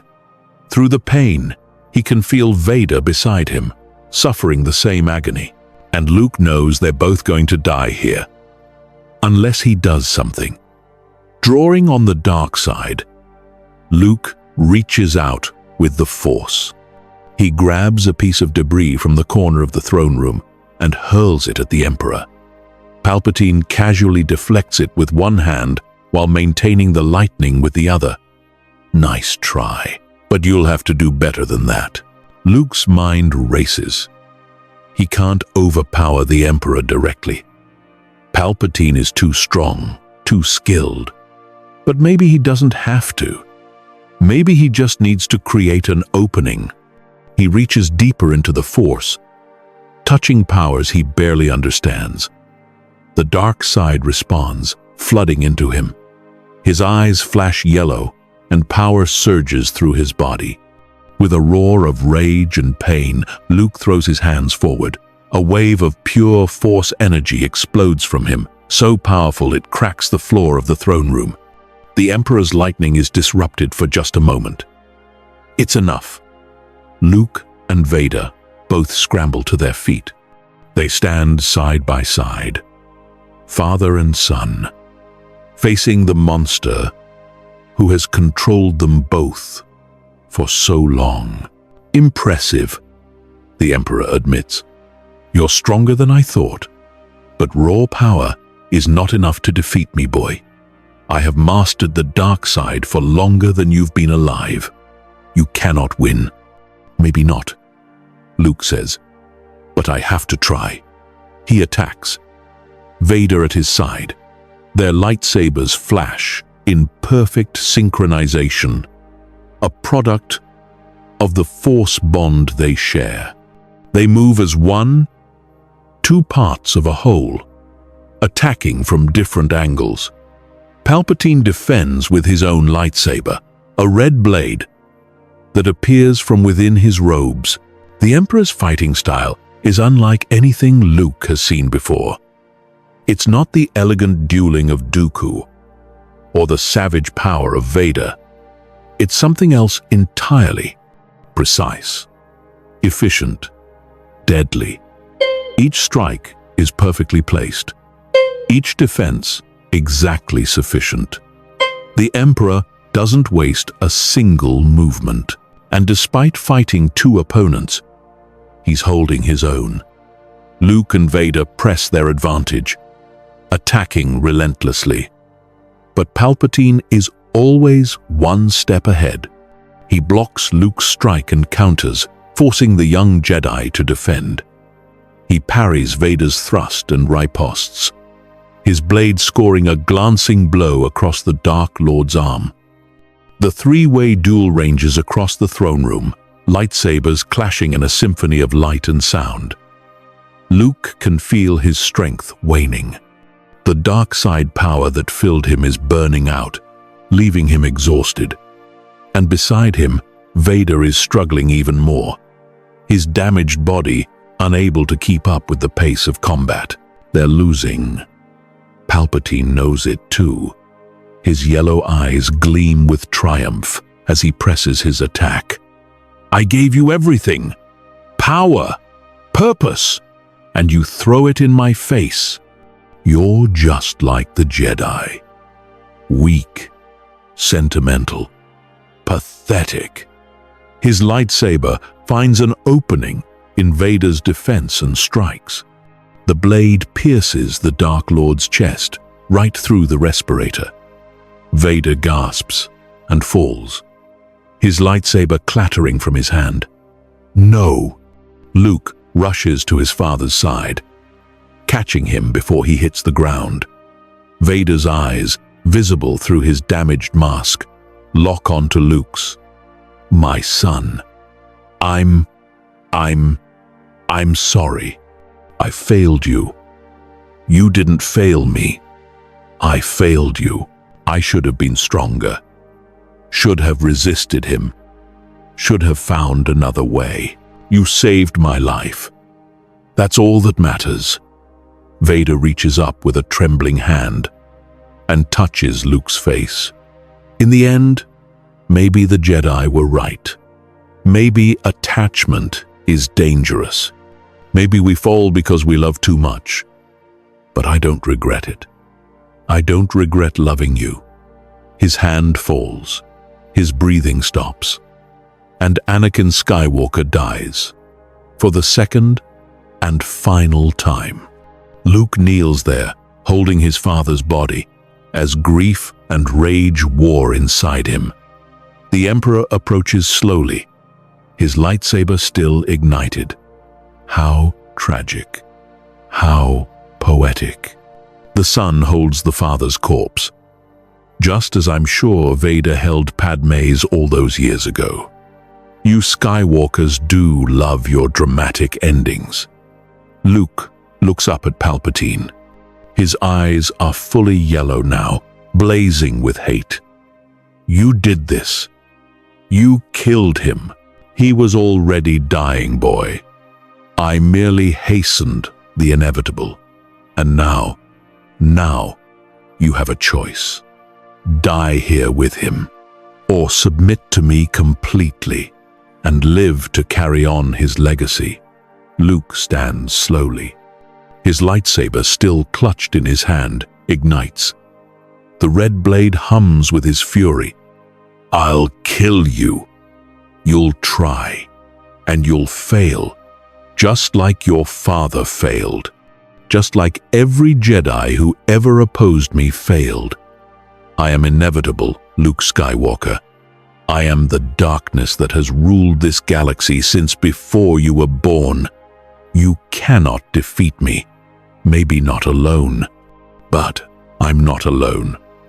Luke reaches out through the Force, not to attack but to call out. Across the galaxy, he sends a desperate plea through the Force bond he's kept closed for months. Leia, help me. On the Rebel base, Leia is in a strategy meeting when Luke's call hits her like a thunderbolt. She gasps and clutches her head, overwhelmed by the surge of emotion through the Force bond. Leia? Han is at her side immediately. What is it? It's Luke. He's calling for help. He's fighting the Emperor, and he's losing. Where? Coruscant, the Imperial Palace. Leia looks around the room at the assembled rebel leaders. We have to go. Now. We don't have the forces to assault Coruscant. Mon Mothma says gently, it would be suicide. Then I'll go alone. I can't abandon my brother. Not when he's finally reaching out. You won't be alone, Princess. Han checks his blaster. I'm with you. Me too, Lando says. And me, Chewbacca roars. One by one, the pilots and commandos in the room volunteer. They all know it's probably a suicide mission. But Luke Skywalker saved them at Yavin. He gave them hope when they had none. Now it's time to return the favor. Within the hour, a strike force is assembled. It's not large, maybe 36 ships, but it's made up of the rebellion's best pilots and soldiers, people who are willing to risk everything for one of their own. They jump to hyperspace, heading for the heart of the Empire, for Coruscant, for Luke. In the throne room, Luke is barely holding his own against the Emperor. Every attack is turned aside. Every defense is breached. Palpatine is simply too skilled, too powerful. He's toying with Luke now, drawing out the fight, savoring the young Jedi's suffering. Luke's body is covered in shallow lightsaber wounds and burns from Force lightning. His strength is failing, but he refuses to give up. He thinks of Vader's final words. I don't regret loving you. Love. That's what led Luke down this path. Love for his father drove him to make that terrible bargain with the Emperor. And love has brought him nothing but pain. But maybe love is also the way out. Luke reaches out through the Force again. Not just to Leia, but to everyone. To Han and Chewie. To Lando. To every rebel who ever believed in him.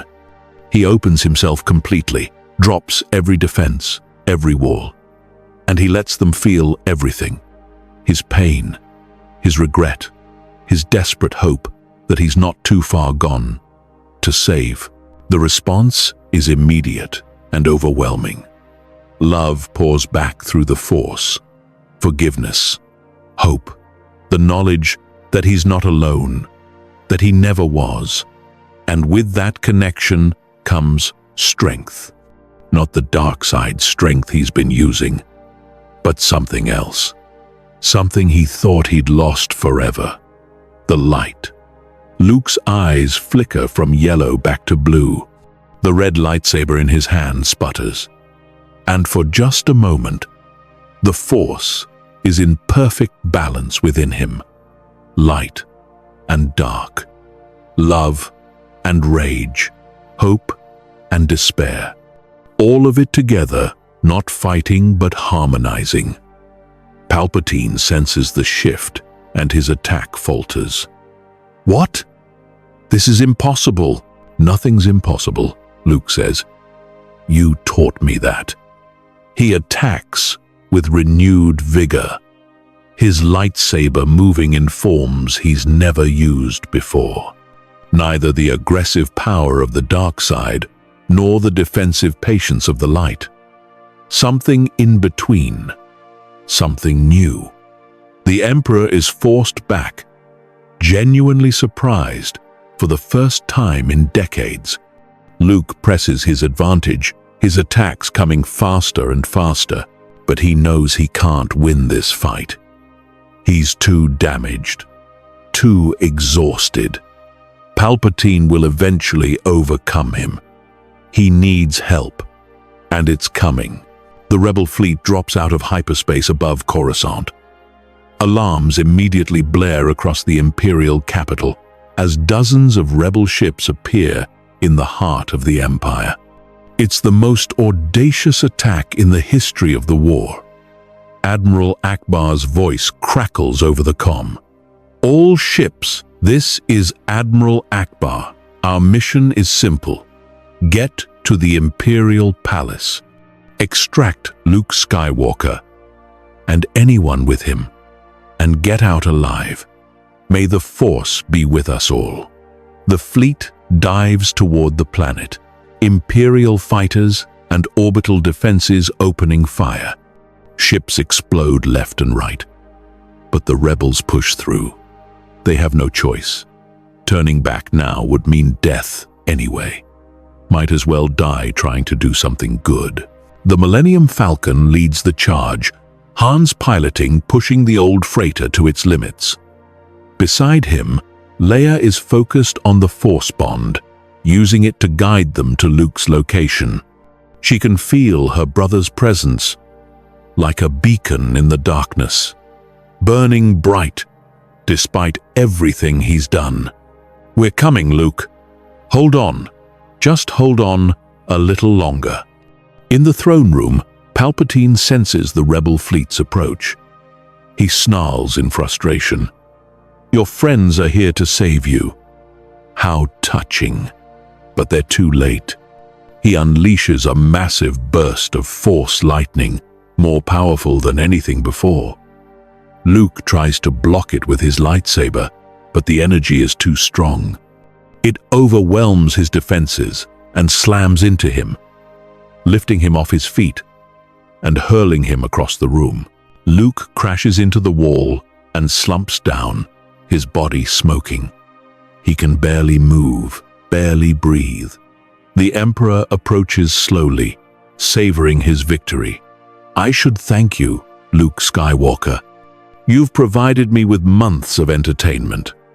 Watching you struggle against your nature, watching you try to convince yourself you were doing good while serving evil. It was delicious, but all good things must end. And you have reached yours. Palpatine raises his hands for the killing blow. But then, the walls explode inward. Rebel commandos burst into the throne room, weapons firing. Leia is at their head, a blue lightsaber blazing in her hands. "Get away from my brother!" The Emperor turns to face this new threat. His expression shifts from triumph to annoyance. Princess Leia. How unexpected and how futile. He gestures, and half the commandos are thrown back by the Force, crashing into the walls. But Leia stands firm, her own connection to the Force protecting her. She advances on the Emperor, her lightsaber ready. "You've taken everything from me, my family, my home, and now you tried to take my brother. I won't let you." Brave words. "But you're no match for me, child." Perhaps not. But she doesn't have to be. Because while the Emperor's attention is on Leia, Luke has been gathering his strength, drawing on everything he has left. On the light and the dark, on hope and rage and desperation, Luke rises. His hand shoots out, and his lightsaber, dropped during the fight, flies to his grip. He ignites it and charges. Palpatine senses him at the last moment and spins, his own blade coming up to block, but he's off balance, distracted by Leia's attack. Luke's lightsaber finds an opening and plunges into the Emperor's side. Palpatine screams, a sound of pure rage and agony. He staggers back, dark side energy crackling around him. "Impossible! I am the Sith. I am eternal. You're nothing."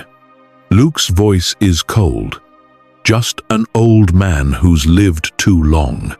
He pulls his lightsaber free and strikes again. But Palpatine raises his hands and unleashes a final desperate burst of Force lightning. The energy is unfocused, wild, striking everything around him. Luke is thrown back. Leia screams as the lightning hits her. The rebel commandos are scattered like leaves in a storm, but the Emperor is weakening. The wound in his side is mortal, his ancient body finally failing. He stumbles toward his throne, leaving a trail of blood.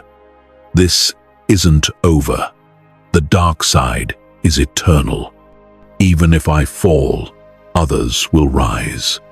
The Sith will endure, not if I can help it. Luke struggles to his feet and advances on the dying Emperor. Palpatine collapses onto his throne, his yellow eyes dimming. As he raises his hands for one final attack, Luke and Leia act together, brother and sister, united in the Force.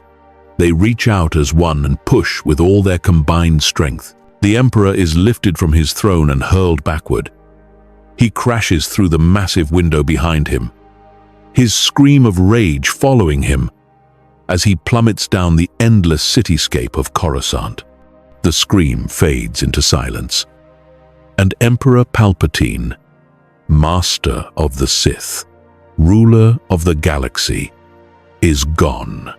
Luke collapses to his knees, exhausted. Leia rushes to his side, tears streaming down her face. "Luke, oh Luke, I thought we'd lost you. You almost did." His voice is barely a whisper. "I'm sorry, Leia, for everything. We'll deal with that later. Right now, we need to get you out of here." Han and Chewie burst into the throne room with more commandos. They stop short when they see the carnage. Luke, battered and burned. Vader's body lying nearby. The shattered window where the Emperor fell. Han lets out a low whistle. "Well, guess we missed the party." Luke manages a weak smile. "You're just in time for the cleanup. Can you walk?" Leia asks. Luke tries to stand and immediately stumbles. Leia and Han catch him, barely. Then let's get you to the Falcon. We need to move before the entire Imperial fleet shows up. As they help Luke toward the exit, he stops and looks back at Vader's body. We can't leave him here. Luke, we don't have time. Please, I can't just abandon him. He saved me. At the end, he tried to save me. Han and Chewie exchange looks. Then they move to Vader's body and carefully lift it. The dark armor is heavy, but they manage as they carry the Dark Lord out. Luke touches his father's hand one last time. I'm sorry I couldn't save you, but I'll make sure your sacrifice meant something. I promise. The escape from Coruscant is chaotic. The Imperial fleet is in disarray, confused by the Emperor's death. Some ships try to pursue the rebels. Others hang back, uncertain of their orders. In the confusion, the rebel fleet manages to jump to hyperspace with minimal losses. They regroup at a hidden base in the Outer Rim, where Luke is immediately taken to the medical bay. His injuries are severe. Burns cover most of his body. Several bones are broken. His connection to the Force is in turmoil, light and dark warring inside him. The medical droids work for hours to stabilize him. When Luke finally wakes, he finds himself in a clean white room. For a moment, he thinks he's back in the Imperial Palace. Panic surges through him, and he tries to sit up. Easy, easy. Leia is there, gently pushing him back down. You're safe. You're with the rebellion. It's over. Is it? Luke's voice is hollow. The Emperor is dead. But what I did, who I became, that doesn't just go away. No, it doesn't. But you came back. That's what matters. Did I come back? Luke looks at his hands. They're bandaged, but he can still see the scars. Or did I just fail at being evil? Leia takes his hand carefully. You're here. You chose the light at the end. That's redemption, Luke. Maybe. Or maybe it's just survival. He closes his eyes, exhaustion overwhelming him. I killed people, Leia. Rebels, innocents, people who were fighting for freedom. I hunted down a Jedi and delivered him to Palpatine. I bled my Kyber crystal. I embraced the dark side. How do I come back from that? I don't know, but we'll figure it out together. That's what family does. Luke wants to believe her, but the guilt is overwhelming. He sees the faces of everyone he killed, hears their screams, feels their blood on his hands, and he knows that no matter what happens next, he'll carry that weight for the rest of his life. Over the following days, Luke's physical wounds heal, but his psychological wounds run much deeper. He barely eats, doesn't sleep, spends most of his time staring at the wall. The rebel leadership debates what to do with him. Some argue he should stand trial for war crimes. He killed rebels, worked for the Empire, helped hunt down the last remnants of the Jedi. Others argue he was coerced, that he had no choice, that his actions ultimately led to the Emperor's death. The debate rages for weeks. Han visits Luke regularly, trying to get him to talk. Come on, kid. You can't just sit here feeling sorry for yourself. Why not? It's what I deserve. That's bantha fodder, and you know it. You made a mistake. A big one, sure, but you fixed it. You killed the Emperor. The war's basically over because of you. At what cost? Luke finally looks at Han. How many people died because I served him? How many families did I destroy? I don't know, and neither do you. So you can either sit here drowning in guilt, or you can get up and do something about it. Like what? Like help rebuild. Like use your powers for good now. Like be the Jedi you were supposed to be. I'm not a Jedi anymore. I bled my crystal. I used the dark side. The Jedi would never accept me. Then make your own path. You don't need the old Jedi Order's approval. You just need to do what's right. The words sink in slowly. Han is right. Luke can't change what he did, but he can choose what he does next.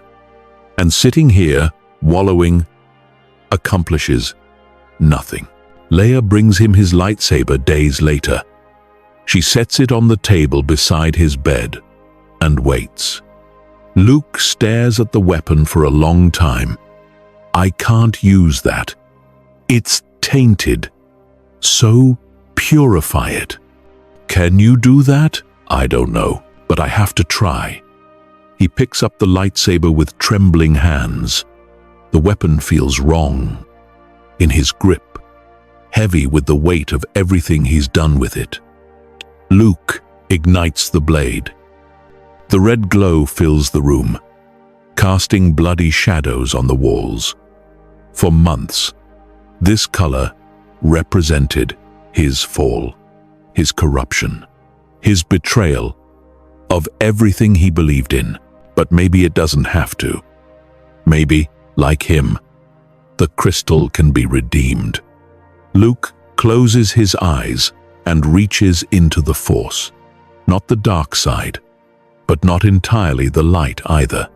Something in between. He touches the Kyber crystal's consciousness and feels its pain. The crystal didn't want to be bled. It screamed when Luke corrupted it. It remembers every life taken with it, every terrible deed, just like Luke does. I'm sorry. Luke sends the thought through the Force. I'm so sorry for what I did to you. But we can heal together. We can find our way back. If you'll let me, the crystal responds, not with words, but with feeling, pain, anger, sorrow, but also, beneath it all, a spark of hope. Luke pours everything he has into that spark. His regret, his determination to be better, his love for his father, his sister, his friends. The light side energy flows through him, into the crystal. Slowly, agonizingly, the red begins to fade. It doesn't return to green. Too much has happened for that. Instead, the blade shifts to something new, white, pure white, like snow or starlight, the color of balance, of redemption, of a new beginning. When Luke opens his eyes, tears are streaming down his face. The white blade hums gently, no longer angry or corrupted, healed, like Luke is trying to heal. Leia stares at the blade in wonder. I've never seen anything like it. Neither have I, but it feels right. This is who I am now. Not light, not dark, something else. Luke Skywalker stands trial before the New Republic Senate 3 months after the Emperor's death. The charges are extensive. Collaboration with the Empire, murder of rebel personnel, war crimes against civilians. The evidence is overwhelming. Luke doesn't deny any of it.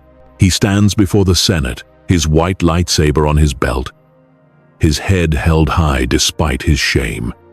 He confesses everything. Every mission, every kill, every compromise he made in service to the Emperor. He offers no excuses, no justifications, just the truth. When he's finished, the Senate chamber is silent. Then Mon Mothma speaks.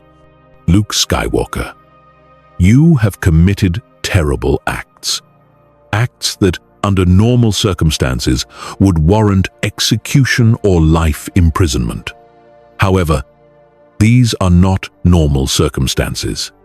Your actions, while reprehensible, ultimately led to the death of Emperor Palpatine and the collapse of the Empire. Billions of beings are free today because of what you did. That doesn't excuse your crimes, but it must be weighed against them. Therefore, this court offers you a choice. Accept exile to an unknown region's world, where you will spend the rest of your days in isolation, or undergo a trial period of service, during which you will dedicate yourself to righting the wrongs you've committed. The choice is yours. Luke doesn't hesitate. Exile. The Senate erupts in discussion. Mon Mothma calls for order. You choose exile. Without hesitation? Yes. I've caused enough damage. The galaxy doesn't need me anymore. It needs to heal. And I can't do that here, surrounded by people I've hurt. Your sister argued passionately for your freedom. Your friends fought to give you a second chance. And you throw it away? I'm not throwing it away. I'm accepting the consequences of my actions. Luke looks directly at Leia, his expression full of pain and love. I need time. Time to understand what I did. Time to figure out who I am now. And I can't do that here. Please understand. Leia is crying, but she nods. I understand. Just promise me you'll come back someday, when you're ready. I promise. The Senate accepts his choice. Luke is given a ship, supplies, and coordinates to a remote world in the unknown regions. He's allowed to say goodbye to his friends before he leaves. Han grips his hand firmly. You're making a mistake, kid. Running away doesn't solve anything. I'm not running away. I'm facing what I've done. I need to do this. Han. The pilot sighs. Then I guess this is goodbye. For now. Not forever, Han. Just for now. Chewie roars a farewell and pulls Luke into a crushing hug. Lando claps him on the shoulder. Take care of yourself out there. And remember, you're always welcome back.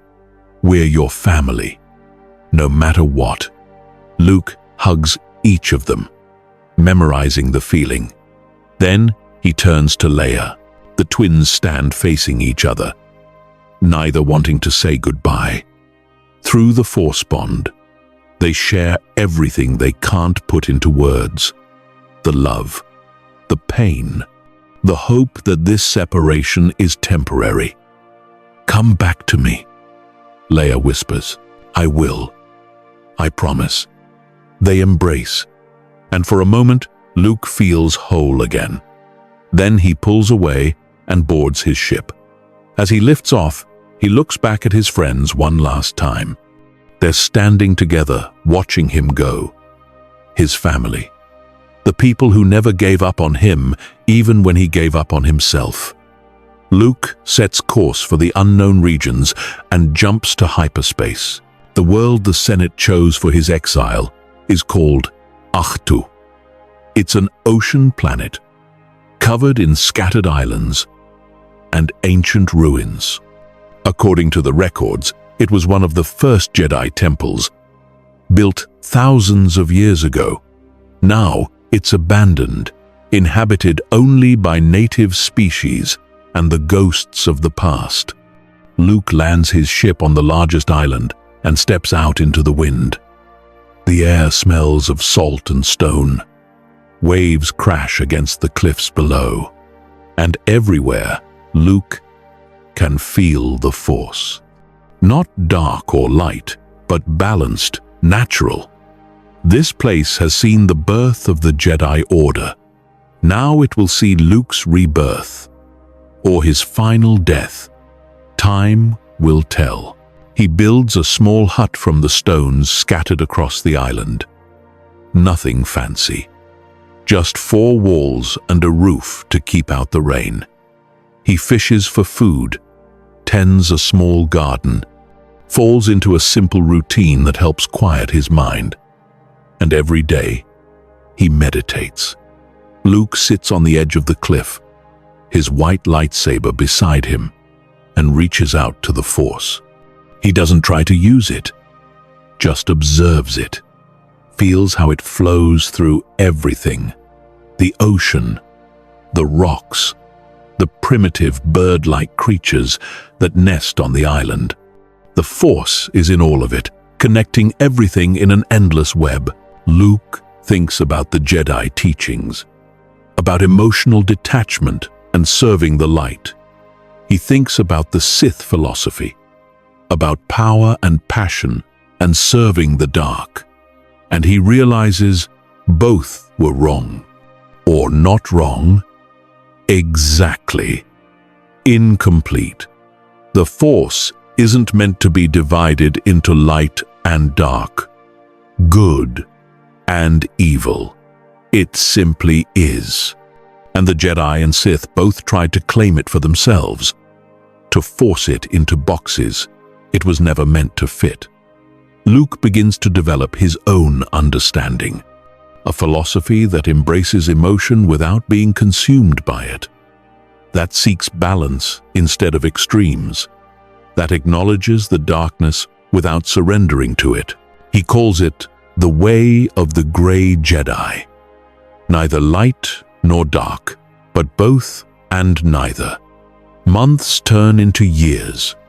Luke trains himself in this new philosophy, pushing his understanding of the Force to new depths. He learns to heal without drawing solely on the light. He learns to defend without relying on the dark. He finds a middle path that feels more true than anything he learned from Yoda or the Emperor. And slowly, very slowly, he begins to forgive himself. Not completely. He'll never completely forgive himself for what he did, but enough to function, enough to hope that maybe, someday, he can do some good in the galaxy again. He feels Leia reaching out through the Force bond regularly. She updates him on the galaxy. The Empire has fractured into warlord states. The New Republic is growing stronger, but faces constant challenges. There are still Imperial holdouts who refuse to surrender, and rumors of a new threat emerging from the unknown regions. Luke doesn't respond to most of her messages. He's not ready, but he listens. He stays connected to the galaxy, even in his isolation, because part of his punishment is knowing what's happening and not being able to help, having to trust others to handle it while he sits in exile. 3 years into his exile, Luke wakes from a meditation to find he's not alone. A figure stands at the edge of his camp, watching him. Luke reaches for his lightsaber instinctively, then stops when he recognizes the presence. Master Yoda? The Force ghost of the ancient Jedi Master shimmers into view. Young Skywalker. At last. Found you. I have. Been searching. I have. Difficult to sense. You have become. Luke rises slowly. Why are you here? Failed you. I did. When training you needed. Refuse I did. When guidance you sought. Cryptic. I was. My fault. Your fall partially is. No. It was my choice, my weakness. Both our faults, it was, and others. The old Jedi Order Flawed it was, too rigid, too fearful. These mistakes led to much suffering, but learned from them we can. Teach me about the Force, you asked once. Teach you now, I will. If accept my guidance, you will. Luke wants to refuse, wants to send Yoda away and continue his solitary path. But he's been alone for 3 years, and despite everything, he still respects the old master. What would you teach me? Balance. True balance. Not the dogma of the old order. Something new. Something better. The ghost smiles. Already begun this journey you have.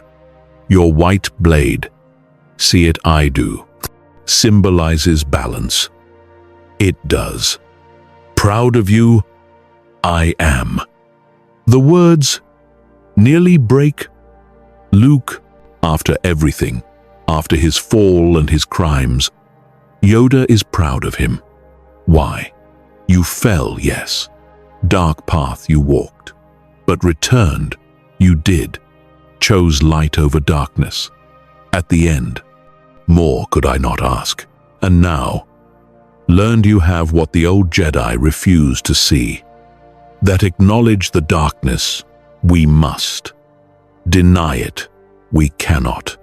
Only through acceptance of both light and dark, true balance can we achieve.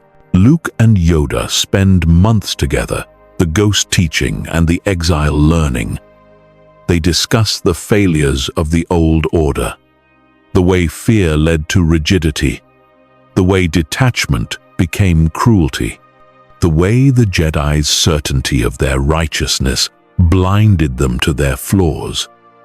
And they explore new possibilities, ways to be guardians of peace without being emotionless warriors, ways to wield the Force without being consumed by either extreme. When Yoda finally fades, preparing to become one with the Force completely, he leaves Luke with final words. Ready? You are not yet, but ready you will be. When the time comes, know you will.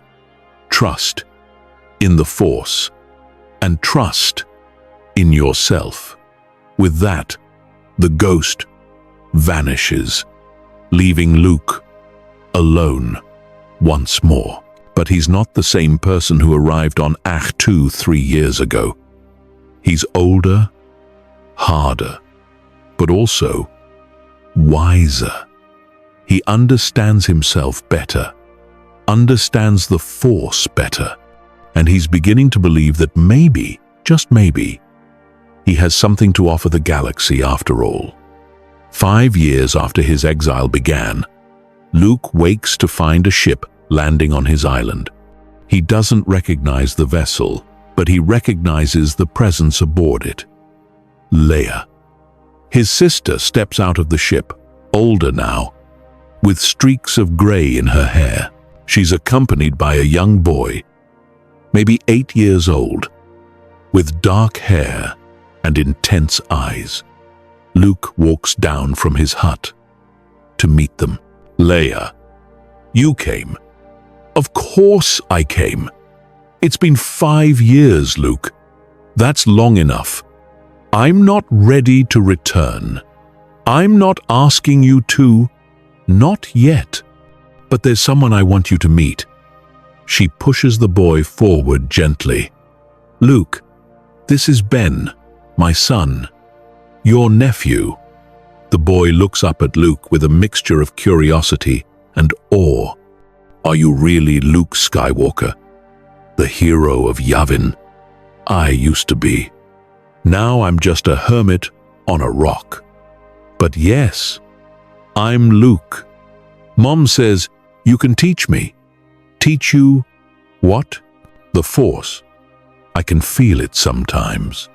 In things around me. In people's emotions. It scares me. I don't know what to do with it. Luke looks at Leia, questioning. She nods. The New Republic needs Jedi, Luke. Real Jedi. Not the dogmatic order of old, but something new, something better. And Ben needs training. He's powerful. If he's not taught to control it, to understand it, he could be dangerous. You want me to train him after everything I've done? Because of everything you've done. You understand the dangers.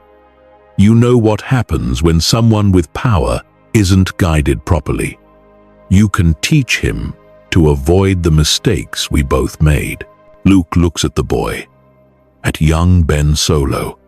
He sees so much potential, but also danger. The boy is already strong in the Force, and power without guidance is a recipe for disaster. Luke knows that better than anyone, but can he really train someone? Can he trust himself not to fail again? Master Yoda's words echo in his mind. When the time comes, know you will. Maybe this is the time. Maybe this is how he begins to make amends for his crimes, by ensuring the next generation doesn't repeat his mistakes. All right, I'll train him, but not here, and not alone. We'll need others, other Force sensitives who can learn together. A new generation of Jedi built on the lessons of the past. Leia smiles, relief evident on her face. I was hoping you'd say that. I've been searching for Force-sensitive children across the galaxy. There are dozens of them, maybe more, orphaned by the war. Survivors of the Empire's purges. They need guidance. They need you. Then I'll do it. For them, for Ben, for everyone I failed before. Luke kneels down to Ben's eye level. I'm going to teach you about the Force, about the light and the dark, and the balance between them. It's not going to be easy, and I'm not going to lie to you about the dangers. But if you're willing to learn, I'm willing to teach. The boy nods seriously, beyond his years. Luke stands and looks out at the ocean. 5 years of isolation, 5 years of guilt and meditation, and slowly, painfully rebuilding himself. And now it's time to return to the galaxy, not as a hero, not as a savior, but as a teacher. Someone who made terrible mistakes and learned from them. Someone who can guide others away from the darkness because he knows it intimately. Over the following months, Luke begins to build his new Jedi Academy. He chooses a world in the Outer Rim, far from the politics of the New Republic, but accessible to those who need training. The Academy is nothing like the old temple on Coruscant. No grand architecture or rigid hierarchy, just simple buildings and an emphasis on understanding rather than dogma. Students arrive slowly. Some are children, brought by parents who fear their Force sensitivity. Others are teenagers who survived the Empire's reign. A few are adults who always felt different but never understood why. Luke takes them all in. He teaches them meditation and lightsaber combat, control and understanding. But most importantly, he teaches them balance. He doesn't hide his past from them. He tells them everything. How he fell to the dark side, the people he killed, the mistakes he made. He uses his own story as a cautionary tale, a living example of what happens when you let fear and anger control you. Some students are horrified. Others are fascinated, but all of them learn from it. They see that even someone who fell as far as Luke did can come back. That redemption is always possible. that the Force isn't about being perfect, but about trying to be better. Ben Solo becomes his first student and, in many ways, his most challenging.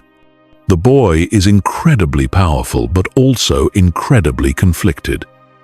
He feels the pull of the dark side strongly, and Luke recognizes that pull. It's the Skywalker legacy, the same pull that consumed Vader and nearly destroyed Luke. But Luke doesn't try to suppress it.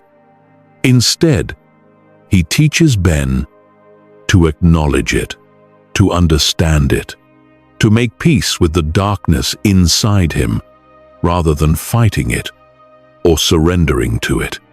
It's a difficult balance, and there are days when Luke worries he's not strong enough to guide Ben properly. Days when he sees echoes of his own fall in his nephew's struggles, but he persists. Because that's what teachers do. They guide even when they're uncertain. They offer wisdom even when they doubt themselves. And slowly, the academy grows. Within a few years, there are dozens of students. Not all of them will become Jedi. Some will return to normal lives, using their Force sensitivity to help their communities in small ways. But others show real promise, real dedication to the path. Luke begins to feel something he hasn't felt in years. Hope. Not the naive hope of his youth, but something tempered by experience. The hope that comes from seeing people grow and learn, from watching students overcome their own darkness, from knowing that the mistakes of the past don't have to define the future. The New Republic flourishes under Mon Mothma's leadership. The Imperial remnants are pushed back into the unknown regions. Trade routes reopen. Worlds rebuild. For the first time in generations, there's real peace in the galaxy. And Luke, for all his crimes and failures, played a part in making that possible. He doesn't seek recognition for it, doesn't want parades or medals. He's content to teach, to guide, to help build something better than what came before. But sometimes, late at night, he looks up at the stars and thinks about his father. Anakin Skywalker spent decades as Darth Vader, enforcer of the Empire, terror of the galaxy. But in the end, he turned back. He chose love over power. He saved his son at the cost of his own life. And Luke wonders if that's the real lesson. Not that falling makes you irredeemable, but that choosing to rise again makes you human, that everyone has darkness inside them. And the mark of a true hero is not never falling, but always trying to stand back up. 10 years after his exile, Luke receives a message from Leia. There are reports of a new threat rising from the unknown regions. Ships bearing an unknown insignia. Attacks on New Republic outposts. Whispers of a dark side user leading them. The First Order, they call themselves. And they're growing stronger. Luke knows what this means. His time of peace is ending. The galaxy needs him again. Not as Luke Skywalker, the hero of Yavin. Not as Lord Skywalker, the Emperor's apprentice. But as something new. A teacher, a guardian. A grey Jedi who understands both light and dark. He gathers his students and explains the situation. Some of them are afraid. Others are eager to prove themselves. But all of them look to Luke for guidance. We're not soldiers. We're not conquerors. We're guardians. Our job is to protect those who can't protect themselves. To stand between the darkness and the light. To maintain balance. That's what it means to be a Jedi in this new era. The students nod, understanding, and Luke allows himself a small smile. 10 years ago, he was a broken man, consumed by guilt. Now he's a teacher with students who believe in him, who trust him despite knowing his past. It's not redemption, not completely, but it's a start. As they prepare to face this new threat, Luke touches the white lightsaber on his belt, the weapon that symbolizes his journey, his fall and his rise, his darkness and his light. He ignites the blade, and its pure white glow fills the room. This is who he is now. Not a hero, not a villain, but someone who has walked both paths and chosen neither. Someone who seeks balance in a galaxy that constantly pushes toward extremes. Luke Skywalker is not the man he was. He's not the naive farm boy who dreamed of adventure. He's not the Jedi who believed in absolute good. And he's not the Sith apprentice who embraced absolute evil. He's something else entirely. Something the galaxy has never seen before. And maybe, just maybe, he's exactly what it needs. That's our theory. The Star Wars universe is a galaxy filled with exciting stories and possibilities, and we love exploring them. If you want to accompany us on this journey to a galaxy far, far away, then please like, share, and subscribe to our channel.